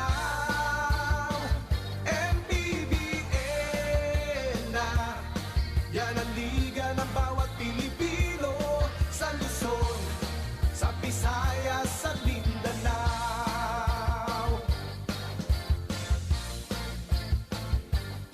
Ang bawat laban ay nakakakaba, dahil sa husay ng bawat isa. Sigawan ay yumayanig kapag nag 3 points na. Bawat bayay di patatalo, buong barangay ay suportado. Kahit ano ang mangyari, sama-sama tayo. Basketball na muna tayo, iwasan na ang mga bisyo. Sports ang laging iisipin, sa droga ay huwag paalipin.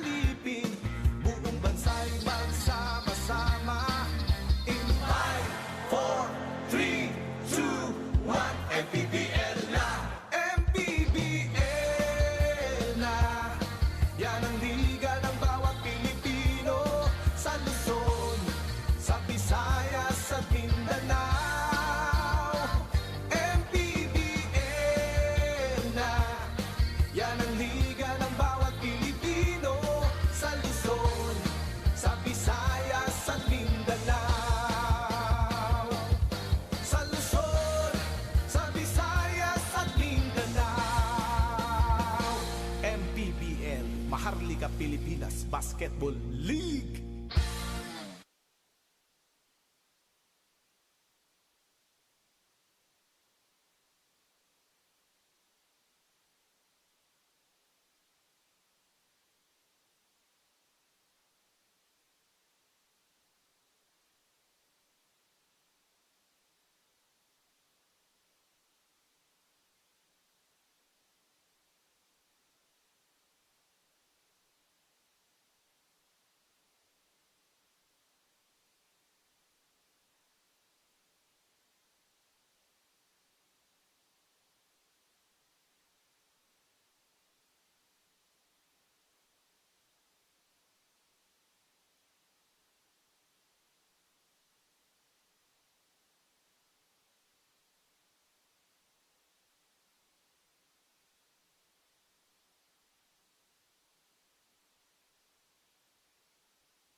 Is payback or back-to-back for San Juan and Nueva Ecija as we come back to you live from the Nueva Ecija Coliseum in Palayan City. Well, so far, San Juan is still looking good on the road. They're up by 5 at halftime. Yeah, after what was a close first quarter, both teams shooting lights out in that first period. San Juan was able to outplay Nueva Ecija 21-17 in the second quarter. The numbers here after the first half, 50% shooting for the Knights compared to just 36%. Both teams really trying to hit their shots from the outside. A combined 13 3-pointers for both squads. But the free throws have been the same compared to what happened in Game 1. 11 out of 20 para sa parehong koponan. Inside points almost the same, 12-10 in favor of the Knights. But if you're Coach Gerson Cabiltes, that's something that you're worried about because that's a department that you should be dominating owing to the talent that you have in your front line as well as the height advantage. Well, he did mention it seems like it's Michael Calisan dominating everybody else in this game so far. He has had a ton of those free throws shot for the Knights, although his percentage isn't really that high. Still gonna get his numbers. Let me find him. There you go. Michael Calisan is 6 out of 12 from the line with 13 points and 9 rebounds to his name. Adrian Nocom has 10 after struggling shooting from the field. 0 out of 6 in game number 1. Ichiboy Moica has 6 and Jeff Tahonera started in this game and he has 5 points so far here in game number 2. On the other hand, it's Will Macaloni who has 8 points. Same goes for Chris Biton. They combine for 16. Jonathan Oiloan has 6 off the bench.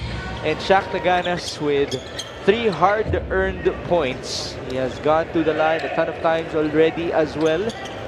And boy, the number of free throws, Javi.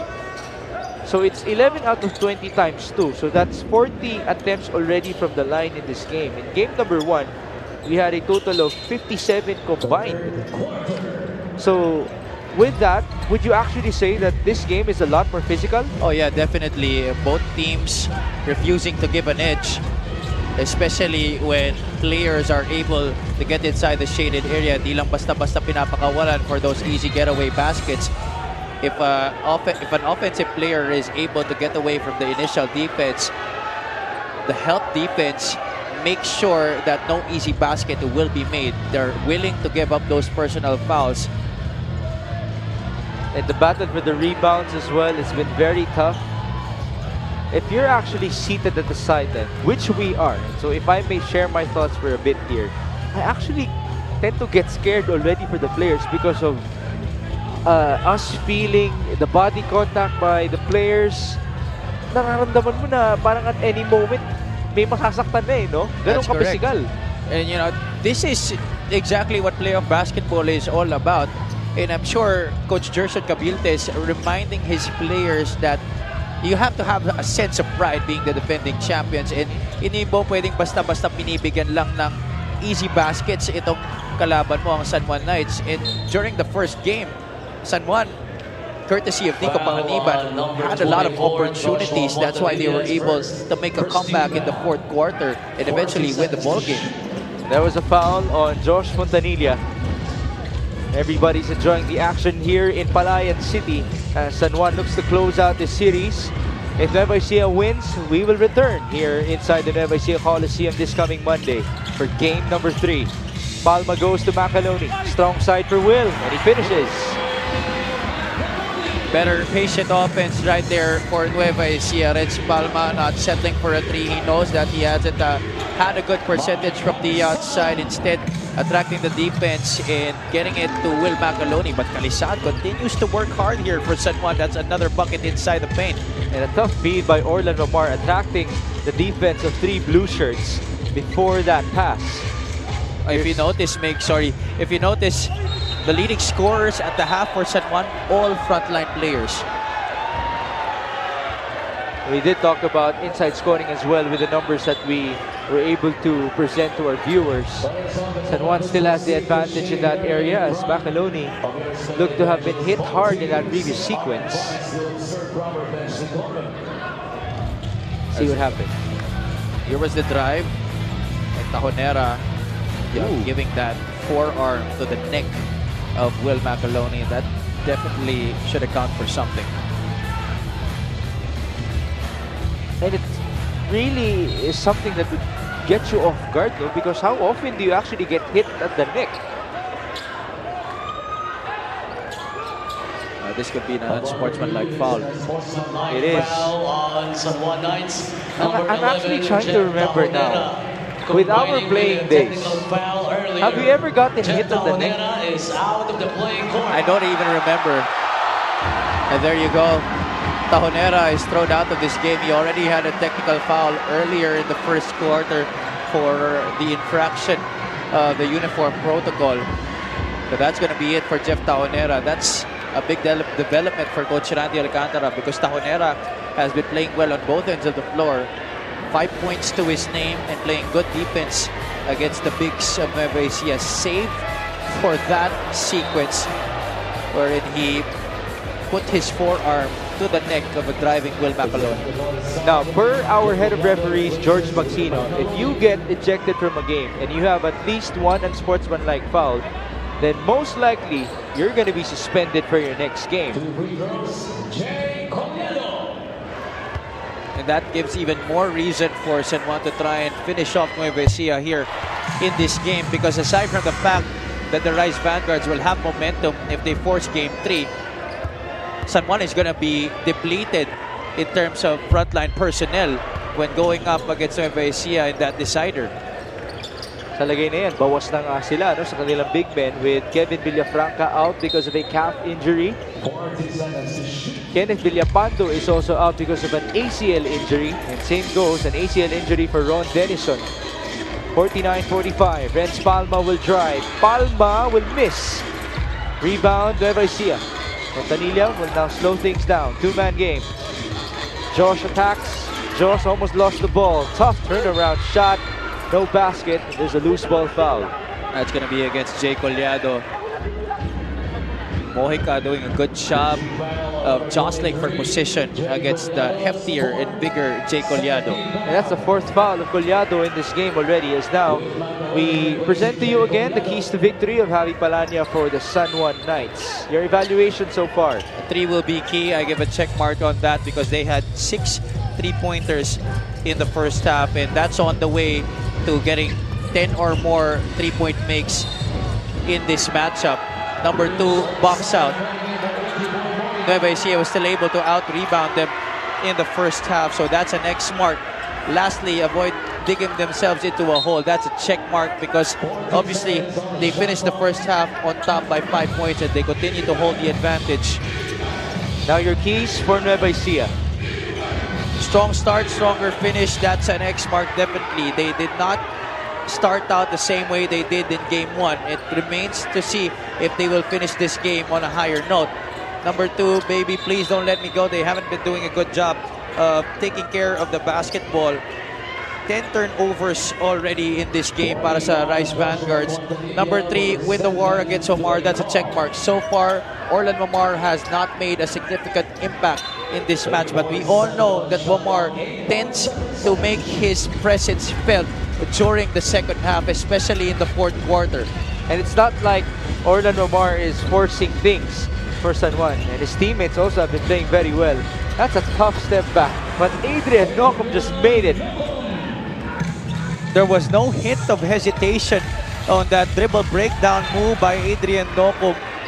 That was all talent, and it took a tremendous amount of practice for him to be able to get that move to go in and out dribble, the crossover, and then the tough jumper over the defense. 51-45. Panganiban feeds. Ugsang lost the ball.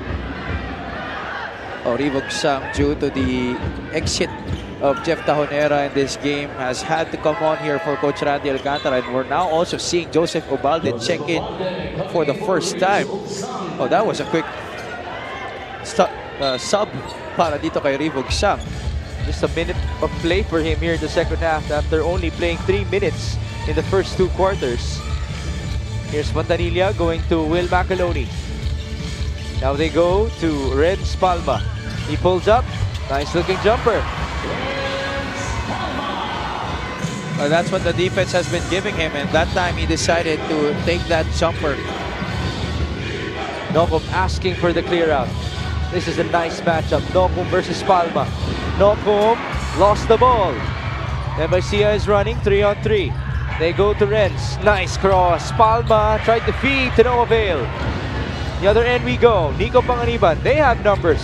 Feed to Kalisaan for the easy 2. Rice Vanguards have to do a better job of getting back in transition defense. They're getting hurt with those kinds of opportunities. 53-47. This match is the biggest lead of San Juan in the first half of 6 points. Michael Mabulak misses, rebound. That's Joseph Ubalde. Forward pass, Kalisaan could not get to it. That's a forced situation right there by Orlan Mamor.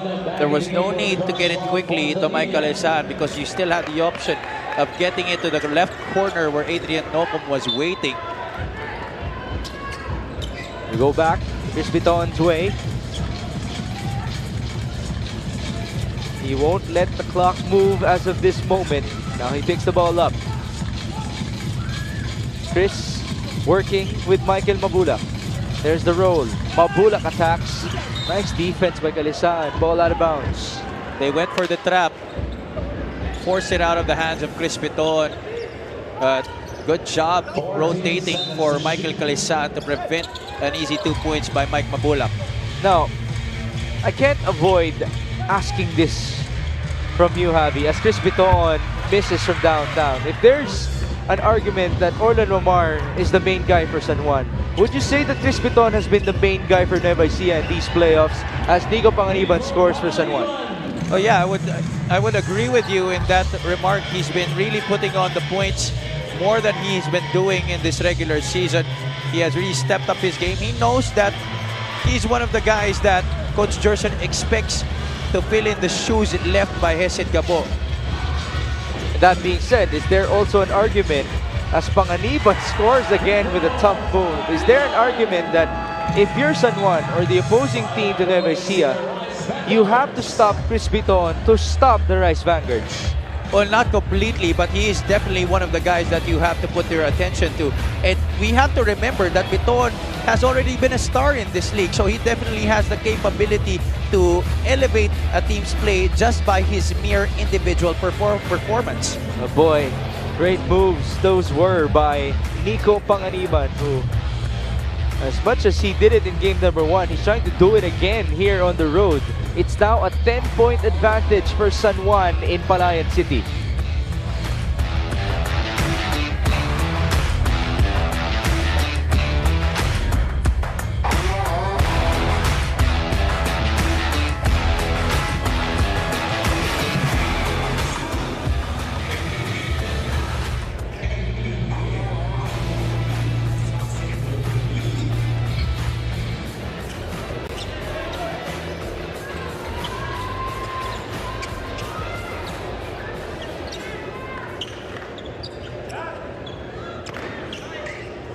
Simple lang ang observation ni Coach Gerson Cabiltes sa first half.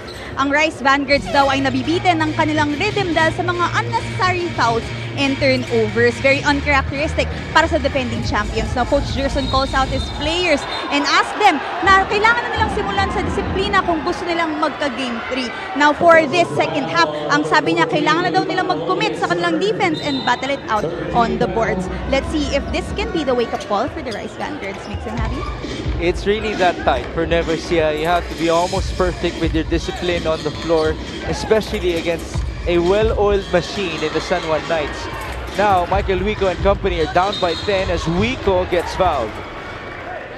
Aminado naman itong staff ng Nueva Ecija that this is already an aging roster. And a lot of teams already have their eyes on dethroning Nueva Ecija. They know that with their retooled rosters, they have what it takes to topple what could be a dynasty for Nueva Ecija. At least that's what Sir Bong Cuevas has been hoping here for Nueva Ecija, to try to repeat as champions. But because of a lot of things, a lot of factors that have really grown throughout this season, it has been difficult for Nueva Ecija. That free throw was brought to you by Extreme Appliances, ang subok at kumpletong appliance brand ng Pilipinas. Well, you gotta give credit to the opponents of Nueva Ecija as well. They looked at the Rice Vanguards as the standard of the league. And for them to have made these roster changes, for them to have prepared against Nueva Ecija, boy, do we just give them the credit that they deserve as Calisaan scored again inside? Now there's a foul. And to talk about standard big men production in this game has been brought about by that man on your screens, Michael Calisaan, outplaying all of the bigger names here in this game. With Orlan Mamar being shut down by Nueva Ecija, it's Michael Calisaan, the number 2 guy for San Juan, stepping up. It's been a night of number 2s with Encho Serrano being the best player for Pampanga in our first game, ahead of Balti Baltazar. Pass inside, Wico is fouled again. Now we're seeing Michael Wico try to assert himself more in this last few minutes para sa Nueva Ecija. Trying to remind his team that they need to have that sense of urgency if they do want to extend the series. With the way that they've been playing here in this third quarter, it only means that San Juan has been outplaying them so far just by sheer effort and energy. Free throw shooting is not helping Nueva Ecija's case as well. Wico misses 2. That puts them down to 13 out of 26, 50% from the line for the Rice Vanguards. Wico will inbound from the baseline as the ball went out of bounds. Man down. That's a foul on Byron. It seems that Nopong was also hit in the neck.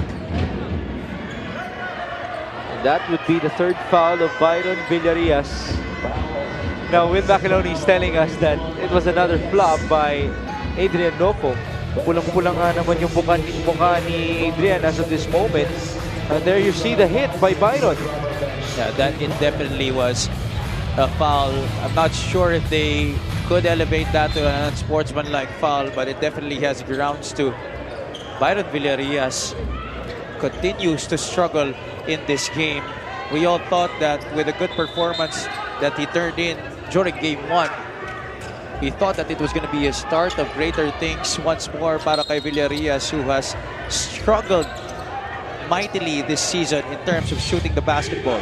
Byron only has 2 points in this game. He's 0 out of 1 from the field. No 3-pointers to his name. Orlan Mamar driving, passing to Ubalde, who fakes and misses. Offensive rebound to Calisaan. Panganiban has 7 to work with. Nico at the corner, screened by Michael. There's the roller. Calisaan dribbled the ball off of apparently Will Macaloni.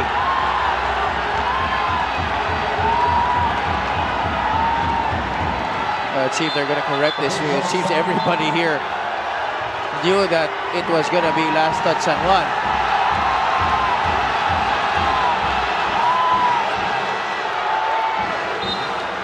All right, there's going to be a reversal. So Nueva Ecija will have possession. Michael Wico inbounds. 59-48. 4 minutes and 20 remaining in the third. Biton drives. Biton misses. Rebound Ubalde. And here comes San Juan. Wamar pushing. Wamar dishing. Calisaan finishing. Oh boy, what a performance. Double-double para kay Michael Calisaan. 21 points, 11 rebounds already in this game. And we still have so much to play here in the third quarter and a full 10 minutes to go in the fourth. San Juan is running again, 3-on-3. The three-point king shoots. But there was a foul on that attempt. Nico Panganiban took down Will Macaloni.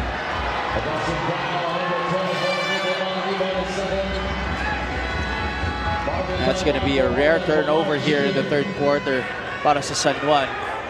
And Coach Randy Alcantara opting to bring in Marwin Taiwan and Zach Huang off the bench. Taiwan just replaced Wamar. Zach Huang will have to wait some more. 61-48. Biton passes to the left. Michael Wico, feed inside. Nice look to Will. The lead is 11. With 3.5 minutes remaining in the third, we have seen a lot of comebacks happen here in Palayan City. But the question is, can Nueva Ecija do it again? They are fighting for survival in the 2023 Mpbl playoffs. Calisaan with another back shot. There's nothing you could do there if you're Nueva Ecija. You had your hand up. That was a difficult shot by Calisan. Unfortunately, he was able to bang it off the glass. 23 points down for Calisan. There's a man down. It's Nokom. He seems to be hurting. His face has turned red again. Let's see what happened there. We have to see it. And he's writhing in pain, Mix. Hindi siya mapakali. You gotta see where he got hit. Is he holding onto his ribs? Yeah. He seems to be in so much pain. He's down on the floor. Will Macaloni wants a technical for a flop. You know, at some point, if you're a Nueva Ecija Rice Vanguard, you have to be careful with the referees. Remember, a lot of you are in foul trouble already in this game. But Nokom now is up. He's good to go. Although you got to feel for him as well. It's not easy getting hit on your ribs. He's been taking a lot of punishment. There's the swing by Byron. Pero pambawi ni Byron yun eh. Looks like there was an initial contact between him and Nokom already. Yeah, but that's the problem. It's usually the guy na bumabawi na tinatawagan. But you know, thankfully here for Nueva Ecija, there will be no call made. Baseline inbound. Michael Wico. Looking for Byron. Villarreal still hasn't made a three. And he continues to miss. There's a foul called on the loose ball. Was it on Wico? Referees will be reviewing the previous sequence. Michael Wico has 3 fouls already. Zach Wang, who was tangled up with him, has 3 fouls as well. Oh, these are dangerous waters that Nueva Ecija is treading on right now.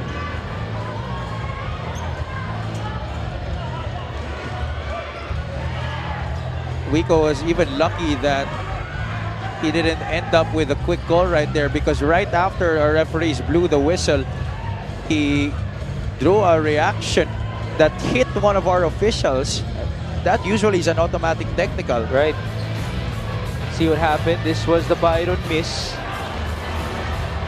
Zach Wang already was getting into it with Michael Wico on that box out play. A lot of swings there. Yeah, there was the foul call.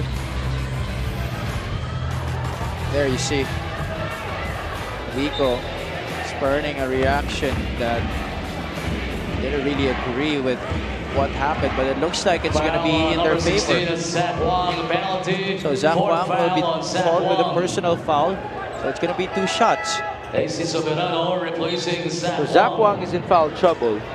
Jeff Tahonera was ejected. You think at some point this can backfire onto San Juan if they lose their big men? Yeah, that could be the case.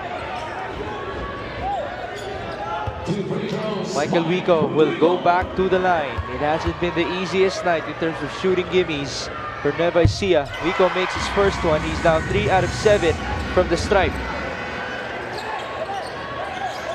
51-63. Our defending champions are fighting for survival in the 5th season of our league.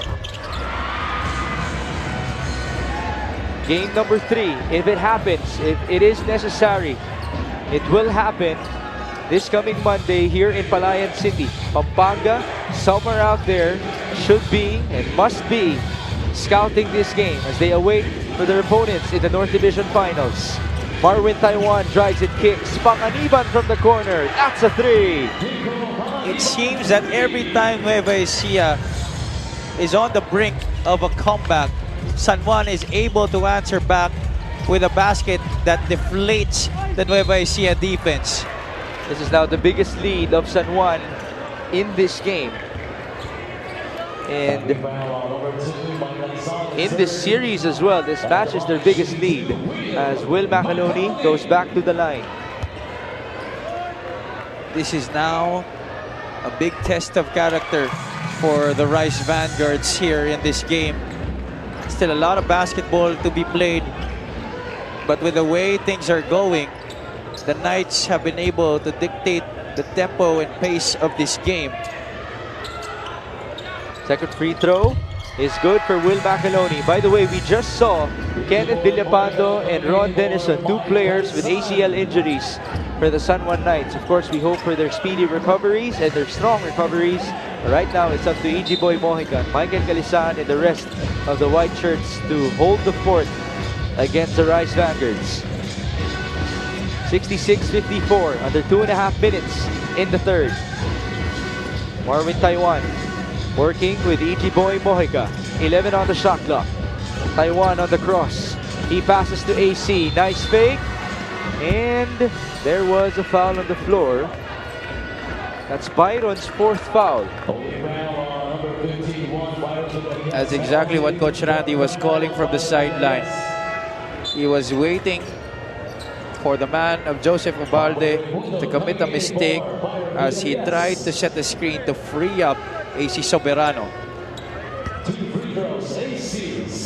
Two gimmies now for one of the shooters of the San Juan Knights. AC Soberano, his first one is no good. He has 3 points so far in this game after scoring 8 in game 1. And there you see the face again of Senator Jinggoy Estrada as he watches his team at the line. Second free throw is good.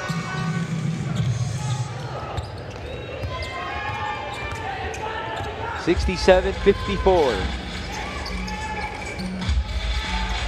Will Macaloni against EG Boy Mojica. That's a mismatch. Macaloni's double teamed. Nice escape. Sorry, missed. 2 free throws. San Juan dropping down into some sort of man zone as Macaloni received the ball at the post. Unfortunately for the Knights, Macaloni making things happen on the low block, attacking the middle just like he always does. First one is good for Will. He has shot a ton already from the line. 5 out of 6. That's 83% efficiency for Will Macaloni. But Nueva Ecija has 18 out of 31. Not the best of percentages. 1 out of 2 for Will. And here comes Marvin Taiwan. San Juan is up by 12. Same play. Different look now on the screen. And that's a steal. Numbers for Nueva Ecija. Bito on. Basket and one. That's a good read right there for Chris. He had the option to leave it for the trailing Michael Wico, but he knew that Mojica would go for the block, used his body to shield the basketball away from his defender. Good trap right there on Marvin Taiwan. And here, one man to beat, went up for the layup with his offhand. Mojica seems to be injured. He's limping right now. That's definitely not a good sign. San Juan's already depleted as it is with Tajonera out of this game, and he already mentioned Villafranca has not seen action in this series. Zach Wang has 4 fouls. What seemed to have happened there? Do you think it's the ankle?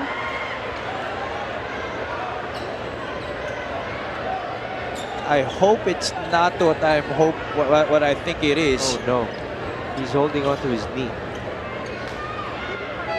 Let's see if Sydney can give us a report about EG Boy Mojica later on. Mojica has had a history of knee injuries throughout the course of his career, but again, we do wish him the best. Chris Biton is at the line. So now San Juan will be playing smaller. It's Adrian Novum at the 4 with Nico Panganiban at the 3 and their 2-point guards Orlan Omar and Marvin Taiwan at the guard positions. It's Michael Calisan as the only natural big remaining on the floor for San Juan. This is the first time that the lead has gone down to single digits in the second half of this third quarter. Nico Panganiban against Michael Wico. Screen up top. Panganiban on his drive. He almost lost it. Nocom recovers and misses. Rebound Nico. Panganiban goes to Nocom. That's a good look from the corner and a 3-pointer for Adrian Nocom. Once again, getting beat on the glass were the taller Nueva Ecija Rice Vanguards. A new opportunity to get a basket.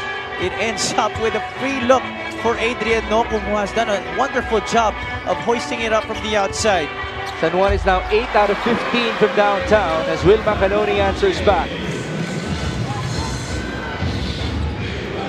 10-point game. That's a good answer if you're Nueva Ecija. You don't want to enter the fourth quarter down by a lot.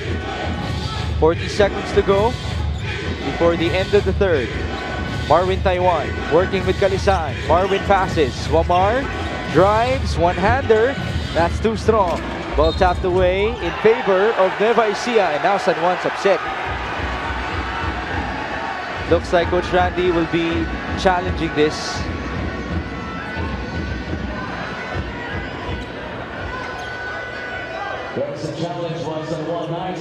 So both challenges have now been used in game number 2.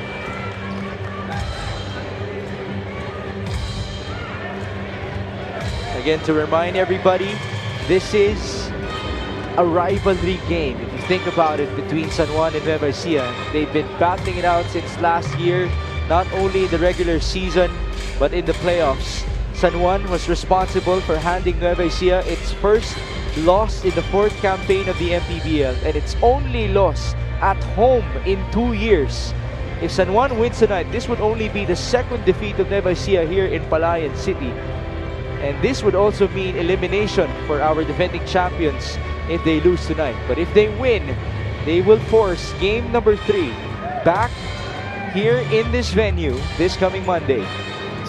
Well, San Juan knows that this has always been the story in most of their games. They would lead by a big margin, and then Nueva Ecija would engineer a comeback sometime during the second half, late in the third quarter, or during the fourth period, and then the Rice Vanguards would run away with a victory just by a very slim margin.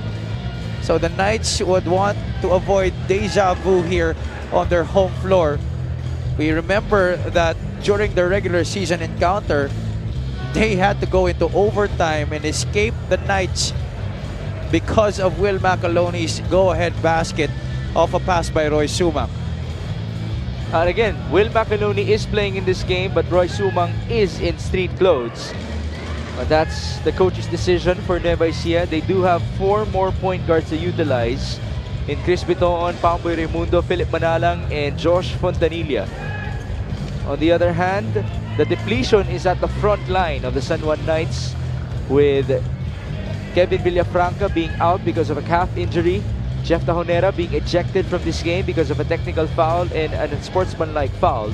Zach Wang has 4 fouls, and E.G. Boy Mojica looks to have a knee injury. He's still a bit hobbled at the baseline as he works with Doc Carl of San Juan.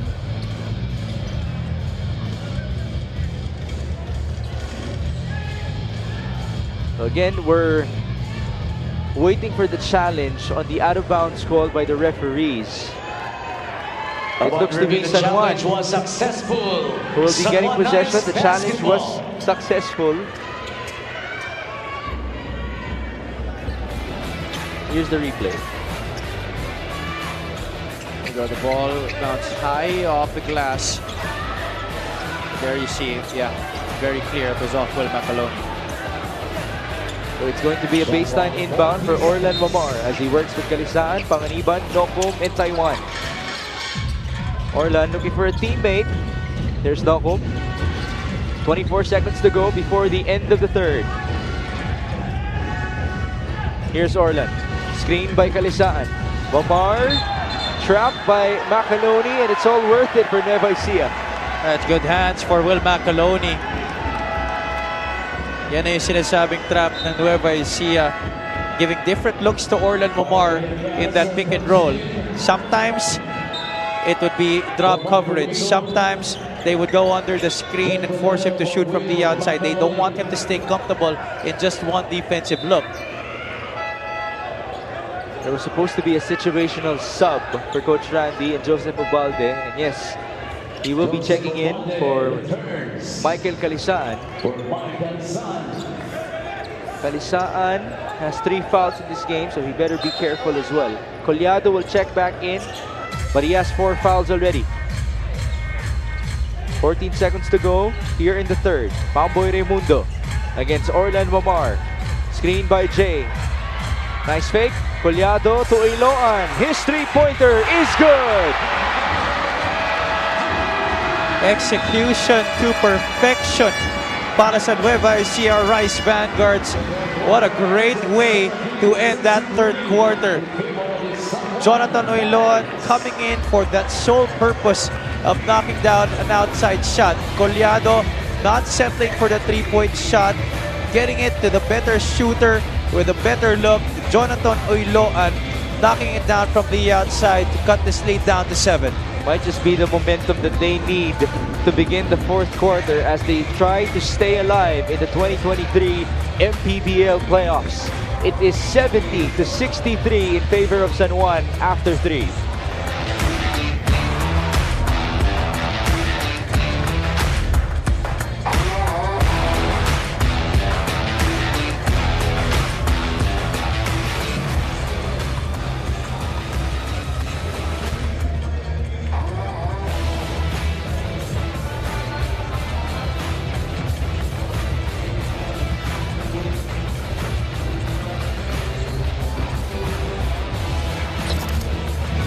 Now, in this game, we debuted the feature of having shot charts in our production.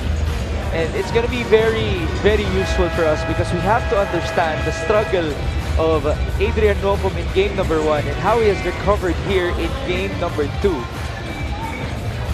Break it down for us, Abby. I remember 0 field goals in game 1, but tonight, Nocum already with 15 points in this game. And a lot of his shots have also come from beyond the arc. So a lot of variety in the game of Adrian Nocum tonight. He's showing us that he's not just a slasher, but he also has the capability to knock down the outside shot whenever the defense demands him to. Adrian Nocum will be beginning the fourth quarter alongside Zach Wang, who has 4 fouls, Michael Kalisaan, who has 3 fouls, Nico Panganiban, and Marwin Taiwan. On the other hand, for Nueva Ecija, it's Jonathan Oiloan, who just made a 3-pointer to end the third frame. Joining Chris Biton, Jay Collado, who has 4 fouls, Pamboy Raimundo, and Michael Mabula. There's the setup. Oiloan will fire, that's short. But now we get to see our quarter scoring.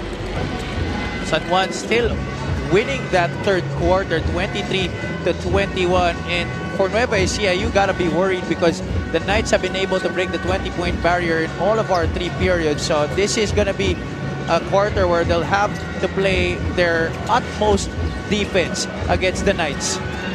Well, they have no choice but to do it with the best of their abilities because this is their fight for survival as Nueva Ecija forces the 24-second shot clock violation. Michael Wico will return for Pamboy Raimundo. That's a good way to start things off defensively if you're Nueva Ecija. Now, you gotta score a basket.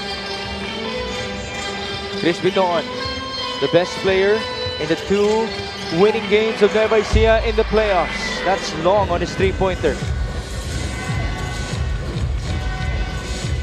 Here's Nocum against Jonathan Oiloan. The veteran versus the youngster. Nocum goes to Zach Wang, backdoor. Here's Nico Panganiban against Michael Wico. Tough matchup right there for Nico.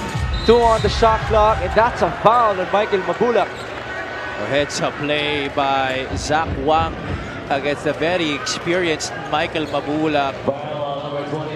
He drew his number right there on that play. 3 fouls now for Michael Mabulak in this game. Again, he fouled out in game number 1 of the series. Sideline for Adrian Nocum. Nocum goes to Zach. Back to Adrian. 12 on the shot clock. Nocum against Oiloan. There's the cross, the sidestep. Ball tapped away in favor of San Juan. I thought that went off Nocum's leg. They'll have 6.6 seconds to work with on this possession of theirs. Still a lot of time for Nico Panganiban and company. Baseline inbound. Nico will go to Kalisaan. Now the ball is with Zach Juan who attacks. Zach kicks the ball out. Time 1 for 3. That's too strong. Ball rebounded by Wico. Wico goes to Collado. Jay swings it over. Uylon with a fake. Collado to Pamboy. Now they go to Mabula. Back to Raimundo. Baseline drive. Then on the shot clock. Tough pass. Turnover. That's too much patience for Nueva Ecija. Taiwan could not score on the other end. Rebound Uylon. Weak on the run. Bounce pass. Mabula almost lost it. Then he recovers. Already got himself thinking of shooting the basketball. Thankfully, he recovered. Talking about Michael Mabula. Give credit to Pamboy Raimundo for getting the go-ahead pass to his big man. Nueva Ecija trailed by as many as 14 in this game. Now it's only a 5-point difference. Nokum fakes. Nokum drives. Nice feed to Zach who misses. And here come the defending champions. Michael Wico will attack. He misses as well. Ball out of bounds. Wow, what an exchange of misses coming from both squads. Two people who you did not expect would miss those kinds of baskets. Zach Wang and Mike Wico, 2 misses at the basket. Man down, that's Pamboy. Leaving Orlan wide open, but he misses. And here comes Wico onto Iloan. There's one man sealing inside. Mabulak taking down Nokum. Now they go to Macaroni. Nice fake. And Will Macaroni scores.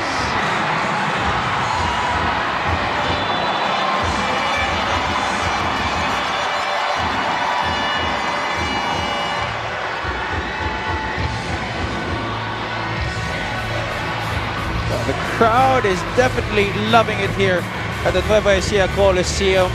Good read by Will Macaloni, putting the ball on the deck. San Juan not quite sure what they were going to do defensively. They allowed Macaloni the lane to the basket, and with a simple ball fake, got himself the opportunity for that left-handed layup. It's been an 11-point swing for the Nueva Ecija Rice Vanguards. The lead is down to 3.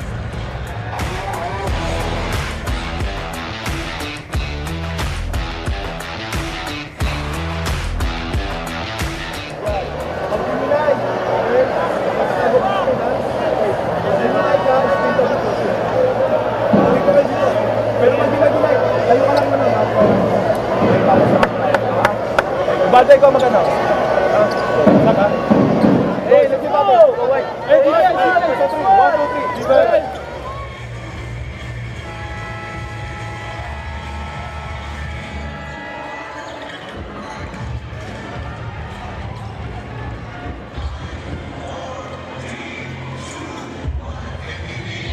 Welcome back to game number 2 of the North Division semifinals between the Nueva Ecija Rice Vanguards and the San Juan Knights. 2 teams who have turned as rivals here in the Mpbl. Just like last year, Nueva Ecija trailed the series 1-0 against San Juan.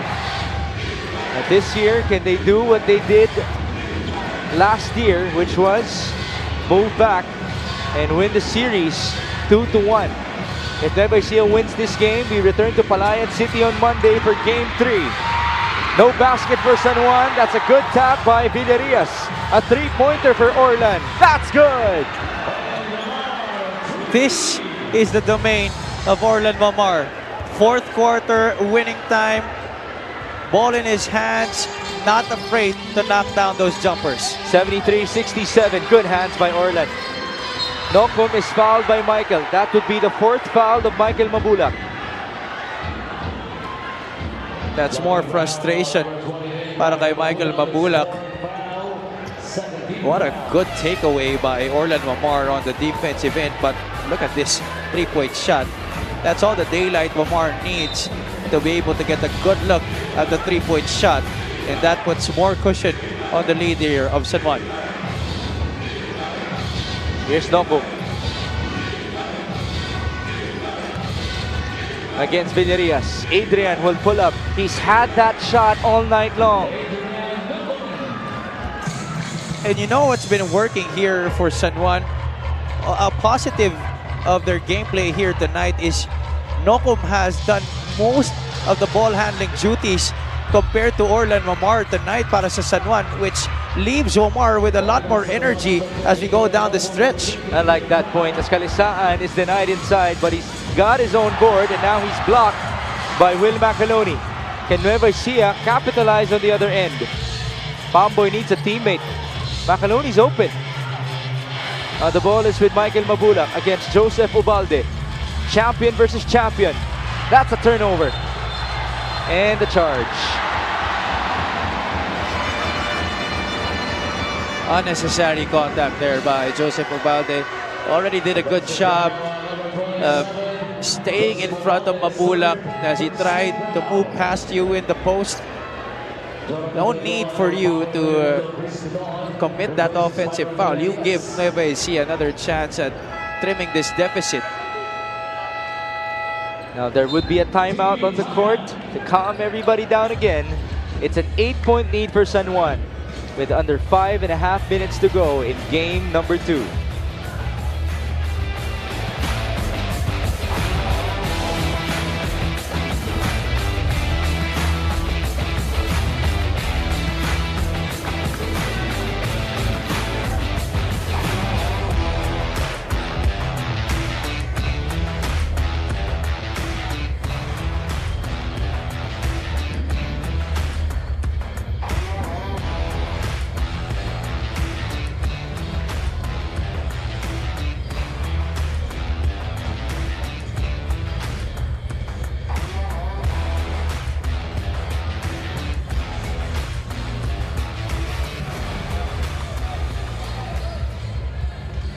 We are coming back to you live from Palayan City. It is an 8-point advantage for the San Juan Knights with 5 minutes and 26 seconds to go in game number 2. And now we present to you our Suzuki muscular and sporty fans of the game.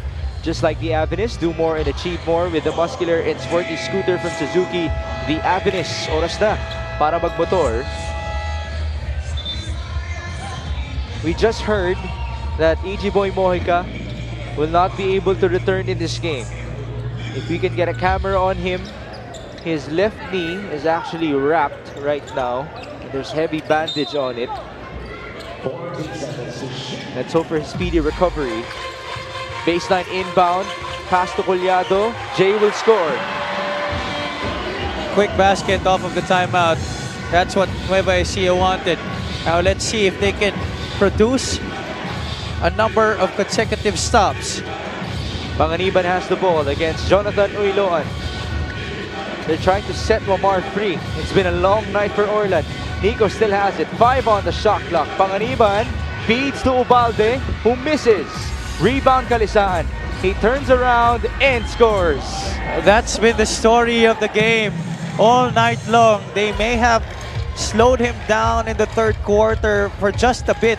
But now, after getting some rest, entering the fourth and final period, once again, Michael Kalisaan delivering the goods for San Juan. 25 points, 15 rebounds for Kalisaan. Uiloan, high-low. Macaloni is fouled. It could have been a push against Macaloni. Could have gone that way. He got the better of that judgment of the referee. There's the offensive rebound of Michael Kalisaan, who has been outworking all of the bigs of Nueva Ecija all night long. Total rebounds, 33 to 31 in favor of San Juan. And that's with a depleted front line for Coach Randy Alcantara. There you see Hesed Gabo watching from the sideline. I actually had a talk with him before this game. I asked him, what does it take to be the point guard for the Nueva Ecija Rise Vanguards? And he said, a lot of discipline, a lot of patience, to the point wherein if you see the slightest opening on the defense of your opponents, it doesn't actually mean that it's the best option for you.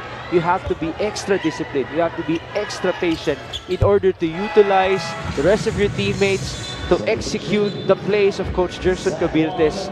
We all know how hard it has been all year long, that narrative in the point guard position for Nueva Ecija. And so, the question continues to be alive for the Rice Vanguards.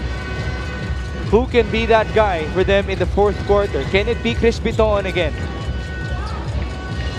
That's why it's been so difficult to fill in the shoes vacated by Hesed Gabo, because it was really only him who truly understood to the dot what Coach Jerson Cabutes wanted from a floor general. Oh my goodness, that's another answer from the San Juan Knights. With everything that we have seen from Nueva Ecija, San Juan has a reverse Uno card on the other end of the floor. They seem to play defense for a good amount of time before the ball finds itself in the hand of an open shooter, and that time it was Nico Panganiban knocking it down. 80-71. Good effort by Adrian Nocum as the ball went out of bounds. That was a dangerous pass made by Michael Wico. Now the question for San Juan is, how much do they have left in the tank to keep up this lead? Now this three-point shot is brought to you by Extreme One-Stop Shop Appliances. They do have a good lead though of 9 points, and obviously momentum on their side to the delight of Ron Denison, who before he exited this season was the top 3-point shooter for San Juan. As Biton works hard, got his own board, and he misses. Wico, wala pa rin. Rebound Kalisaan. Breaks of the game as well have not been in the favor of the Nueva Ecija Rice Vanguards tonight. Nico Panganiban will now go to Adrian Nocum. Pass inside, Kalisaan fakes. Nice move by Mike. What a very simple offensive set right there. Once again, they isolate Adrian Nocum. This time on the low block, facing up, in Kalisaan just slowly creeping in from behind the defense on the baseline. Macaloni caught ball watching, as well as Jay Collado. Another easy stab inside para kay Kalisaan. 27 points already for Mike and Kalisaan in this game. With Orlando Mar being shut down by Nueva Ecija, his teammates have definitely come alive. They have an 11-point lead with 3 minutes and change to go.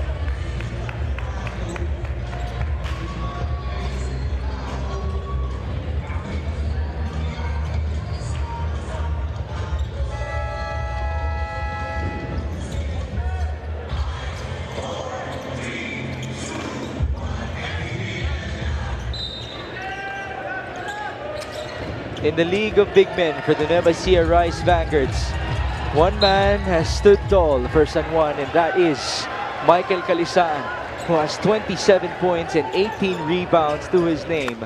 San Juan now has an 11-point lead with 3 minutes and 14 to go. They just forced another turnover as well from the Nueva Ecija side. Here's Orlan Mamar going to Michael Kalisaan, on to Zach Wang. Zach against Will Macaloni. Now they go to Nocum, one on the shot clock. 24-second violation. Well, those are the kinds of stops that Nueva Ecija has been needing throughout this game, and for the most part, they haven't been able to deliver. With under 3 minutes remaining, time not on their side. Chris Biton will bring that basketball down. Can they execute to perfection? They're trying to fight for survival in our 2023 playoffs. Uiloan for 3. That's good. Now this could slowly change things here for Nueva Ecija, but they need this stop. 82-74. 2.5 minutes remaining in game number 2. If San Juan wins, they will take on Pampanga in the North Division Finals. Panganiban drives. Turnover. One guy ahead. It's Jonathan Uiloan. There's the chase by Nocum. Ball out of bounds in favor of the defending champions. San Juan is not yet out of the woods here. I have to remember that Nueva Ecija will try to fight until the final buzzer. This 8-point lead is nowhere near safe. Coach Sherson is using this time to talk to his players. 2 minutes and 15, baseline inbound. Marvin Taiwan will now be checking in for Coach Randy Alcantara. Again, coming into this game, Nueva Ecija is undefeated at home, 7-0. They only lost here once in 2 years, and that's to San Juan last year in game number 1 of the North Division Finals. Uiloan, top of the key. That's a big one. Too strong. Rebound San Juan. That would have cut it to a 5-point lead. Let's see how these final 2 minutes will play out. Orlan Mamar and company looking for revenge. They want payback. Orlan crosses. Onto Zach Wang. One-hander. Off to the right. Rebound Goleado. A crucial possession for Nueva Ecija. Biton crosses. Biton passes. Macaloni. He muscles his way through. No basket. Offensive rebound. Macaloni takes down Kalisaan, and that's a charge. Oh, big call right there. Already had a chance to knock it down the first try, but it rimmed out. That's just been the story. They missed a lot of easy opportunities inside. Vico has had a number of them. Macaloni as well. There you go. A little lowering of the shoulder and the extension of that right forearm to elicit that offensive call. You have a timeout on the court. It's 82-74 with 1 minute and 33 remaining.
Nueva Ecija is undefeated here in Palayan City this season. They're 7-0, but obviously right now it's looking dangerous for them as they are on the brink of elimination. With 1 minute and 33 seconds remaining in game number 2, the Nueva Ecijanos are praying for a miracle for Coach Gerson Gabildes against Coach Randy Alcantara. Full court inbound for Nico Panganiban. There's the pressure defense by Nueva Ecija, almost a steal. Ball out of bounds in favor of San Juan. They can review this. We're under 2 minutes now. I also thought it was last touch on Orlan Mamar. You can just feel the sense of urgency. Nueva Ecija, with the limited losses that they have presented to us in these past 2 years. Again, when it comes to the playoffs, you only have to lose twice. And then you're done, at least for the first 3 rounds. Before the best of 5 in the finals.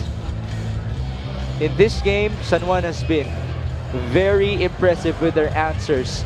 We've had a lot of moments where in Nueva Ecija we thought was going to get the momentum already, but the 3-pointers have come in.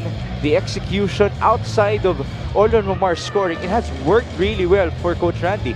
Yeah, this game truly epitomizes the quote that fortune favors the brave, and with the way San Juan has been playing, they've been out-hustling and out-rebounding Nueva Ecija on various plays in this game. And that's why they have elicited a lot of lucky breaks in this game. Shots that you think wouldn't have fallen for them have fallen.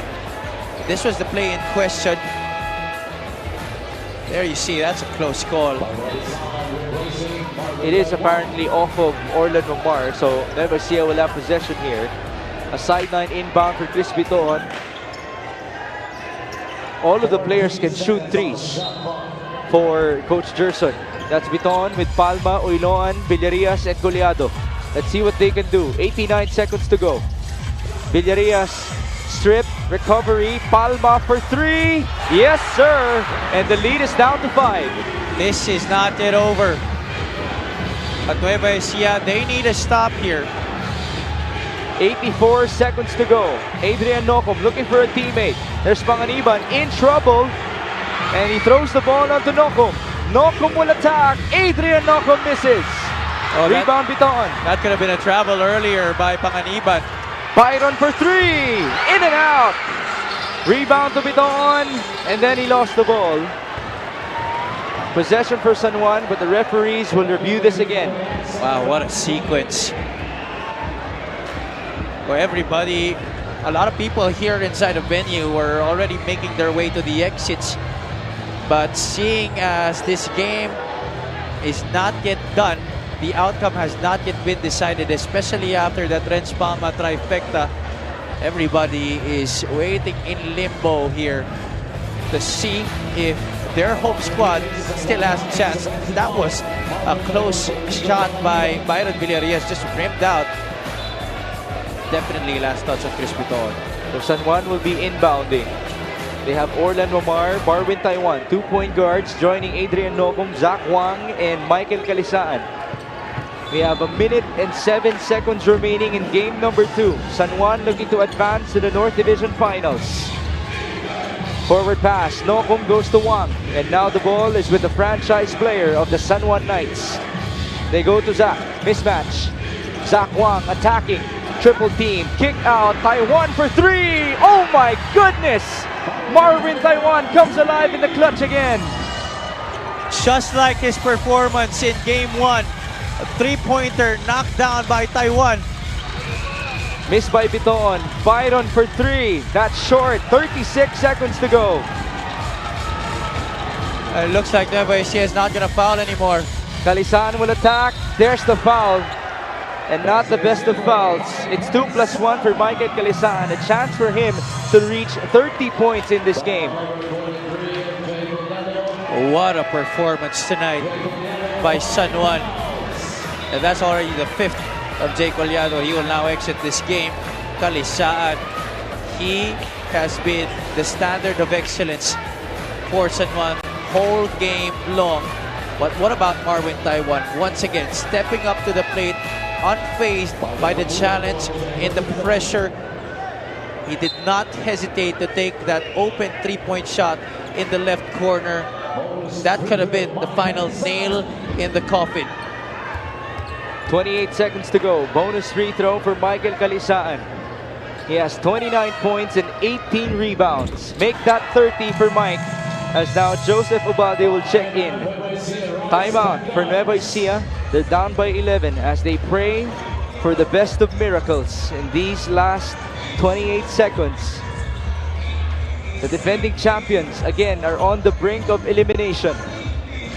If they pull off that miracle somehow, then we go back to Palayan City on Monday. If not, San Juan will advance to the North Division Finals to take on the Pampanga Giant Lanterns inside the Brenzy Giao Convention Center beginning next Saturday.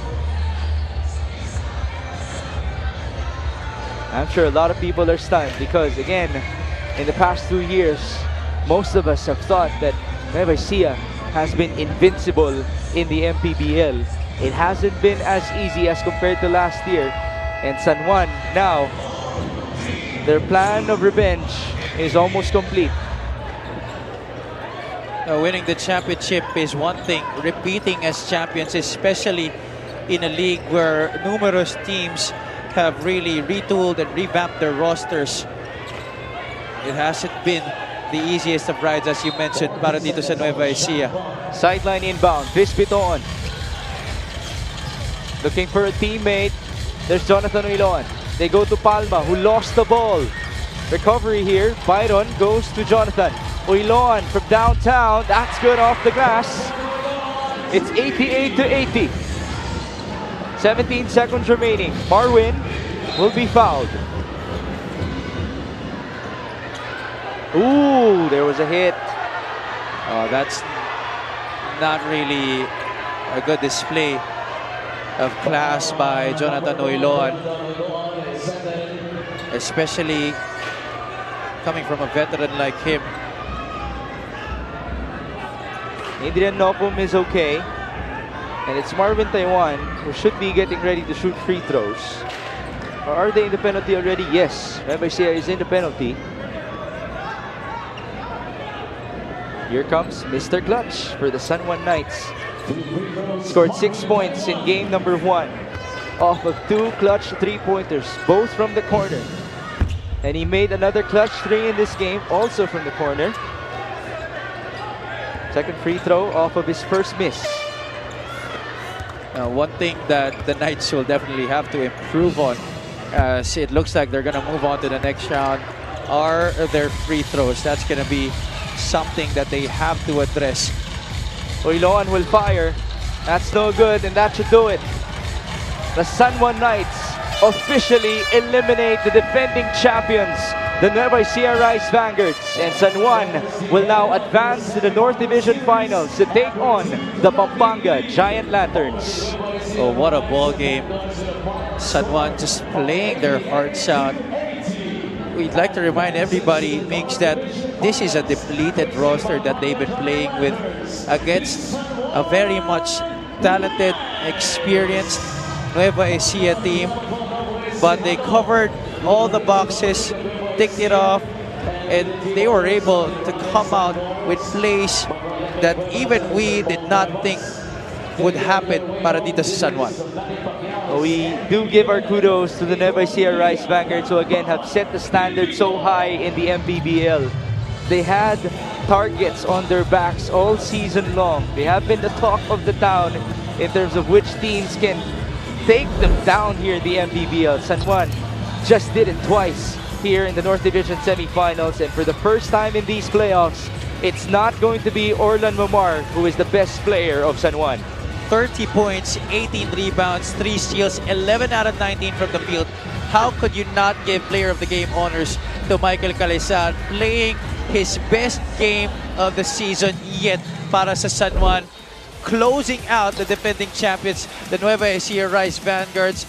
Once again, they dethroned the defending champions, and also they put themselves in a good place to be the only team to repeat as national champions here in the Mpbl. But of course, they will have to face Pampanga first in the North Division Finals. So the standard is upheld for San Juan, minimum North Division Finals, as now Michael Calizan is with Sydney Crespo. At tinapos na nga ng San Juan Knights ang season ng defending champions, and Michael Calizan, you are the best player of the game with 30 points and 18 rebounds. Michael, 2-0 in the quarterfinals versus Makati and 2-0 ngayon versus Nueva Ecija. Paano nyo to nagawa at bakit parang walang kaba sa inyo ngayong gabi? Naglalaro lang kami as a team eh. Nagpe-prepare kami everyday eh. So na-ready naman kami nila coach para sa mga games namin. Nakita naman natin number 3 Makati, and then ngayon number 2 yung Nueva Ecija. So next game hopefully yung number 1 naman. Michael, alam ko marami pa kayong paghahandaan ngayon versus Pampanga in the North Division Finals. Sino mga gusto mong batiin at pasalamatan? Unang-una, nagpapasalamat ako kay Lord sa panalong ito. Napakahirap pero ginabayan niya kami. Senator Jinggoy, syempre, Boss James Go. Sa aming sponsors, Go for Gold, Boss Jeremy, JSU Amusop, Thunderbird, DLMT Sportswear, at sa mga San Juaneños na walang sawang sumusuporta sa amin. Maraming salamat sa inyo, at yung asawa ko, si Steph, yung anak ko, si Mateo, si Coco, yung mga taga Bebe Abu Boys, si Rolly Boy, yung tatay ko na nanalo ng barangay captain, binabati ko, congrats lang. Lahat ng pamilya ko, mga pamilya ng teammates ko. Yun lang. Thank you so much, Michael. Once again, congratulations sa inyo. Migs and Javi, that's it. Back to you guys. Thank you, Sydney. And so Michael Calizan will now have 7 days to rest after his tough battle against the big men of the Nueva Ecija Rice Vanguards. Up next, he has Balti Baltazar and the rest of the Pampanga Giant Lanterns. It is Pampanga versus San Juan in the North Division Finals. Literally another tall order for the Knights, but they have already proven that they could slay giants here in the league by dethroning the defending champions in Nueva Ecija Rice Vanguards. Although it was the best game yet of the season for Michael Calizan, still a total team effort for the San Juan Knights. Everybody chipped in. A lot of people had their moments. Adrian Nocom played splendidly. Nico Panganiban had his moments as well. Orlan Mamar was still as effective in the dying minutes of this game in trying to make for his teammates and make something happen, especially on the defensive end as well. Now, of course, we do wish for the speedy recovery of E.G. Boy Moica, who got injured in this game. A knee injury for him.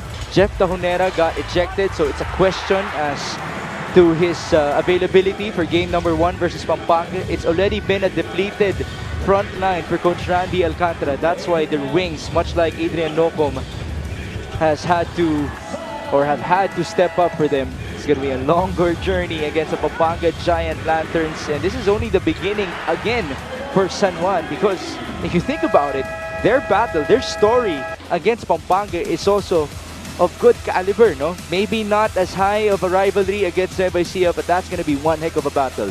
San Juan versus Pampanga. I'm sure the coaching battle is also something that I look forward to in this one. Coach Randy Alcantara has spearheaded this San Juan Knights squad beautifully. He has outcoached Coach Gerson Cabiltes. Despite having the lesser talented roster, he was able to make things happen, get the best out of his squad.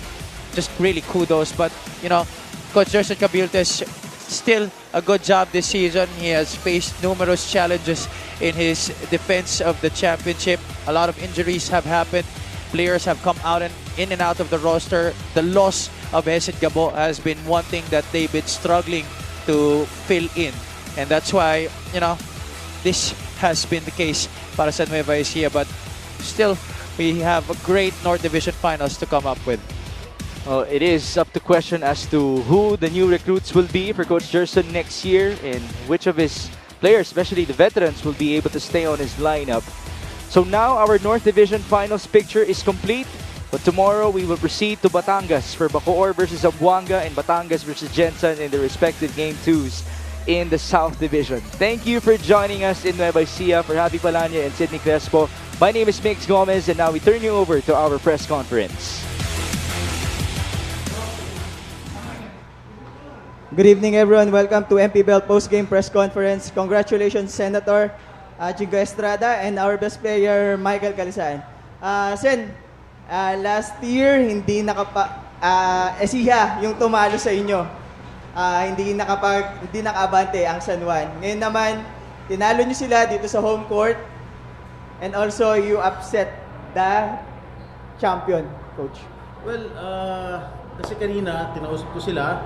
Even before we went here, kinausap ko yung mga players. Sabi ko, I do not want to a repeat performance. Kasi last year, nanalo kami first game dito sa home court, natalo kami sa home court namin, pagbalik dito, natalo rin kami. So, I don't want to have a repeat performance. Sabi ko, kung pwede na tapusin ngayon, tapusin na natin.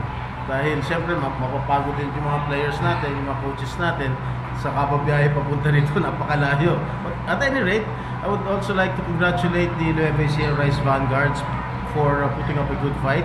Talagang, alam mo, napakalakas ang Nueva Ecija at malaki rin ang aking respeto sa Nueva Ecija Rice Vanguards. Of course, them being the defending champion. But also, my hats are off to my players and my coaches for not giving up.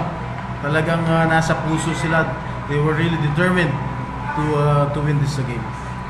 Michael, ang next na makakalaban nyo is Pampanga sa Divisions Finals. Ano yung dapat nyong paghandaan para sa kanila? Depende pa kala Coach eh. Siguro for now, magre-rest muna kami. Mas kailangan namin siguro sa ngayon yun. Kasi bugbog talaga kami. Yung nakalaban namin, nakita naman namin number 3 which is Makati, number 2 which is Nueva Ecija. Ngayon number 1, sana swerte yun kami ulit. So yun nga po, no, si Governor Delta kanina, sinasabi panunurin niya yung game na to para mapagandaan kung sino yung mananalo. Meron pa bang itinatago? Anong formula pa? Meron pa ba kayong pwedeng ilabas para naman masigurado yung Well, sa totoo lang, pagdating namin sa Pampanga, laban namin sa Pampanga, we are considered the underdogs. Kasi first of all, we are undermanned. And let's face it, talagang malakas yung lineup ng Pampanga Giant Lanterns. But still, I have confidence with my players dahil meron silang never say die attitude at talagang they never give up. Senador, kanina medyo lamang na yung San Juan Heights. Unlike before na pagka ganung mga lamang na 10 points, medyo... Pero kanina nandun lang kayo sa upuan, hindi kayo tumatayo. Medyo... Well, pagka mga lamang ang kalaban namin, nagpapalit kami ng upuan. Kumbaga, binabalasan namin yung upuan. Sen, kamusta naman po yung free throws natin ngayong game na to? Still has a lot of room for improvement. Pagka sabi ko sa mga boys, sabi ko sa mga players ko, nung nanalo kami ng first game, that almost cost our game, yung free throws. Sabi ko, pagka yung free throws yun, hindi nyo pagbutihan, at kailangan natin sa endgame yan, wala tayong dapat sisihin kundi yung mga free throws na nyo. Siguro, nag-practice, pero still, I'm not yet satisfied with their free throws right now. Thank you.